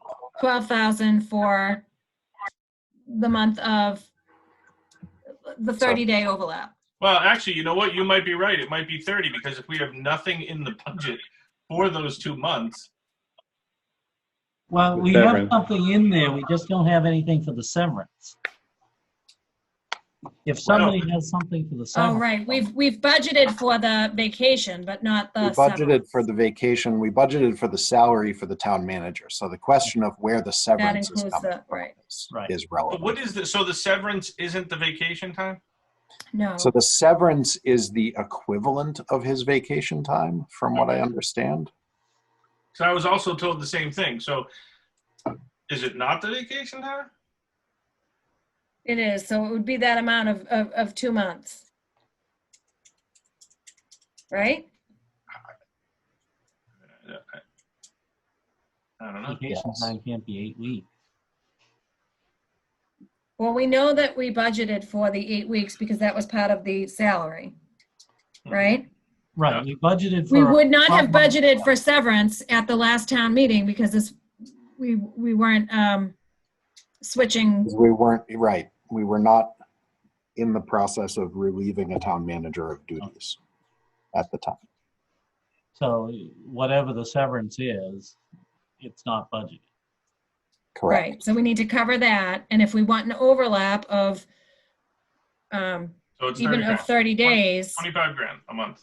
So we need to figure out 25. the severance and the overlap. right? So discussion is, sense of the meeting is that we want an overlap. Then we will also be asking the Board of Selectmen questions about where the funding for all of this is intended to come from.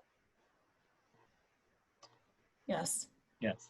Any further discussion on the motion? All right, all those in favor of the motion, please raise your hand in front of your camera. Opposed? Abstaining? The motion has passed.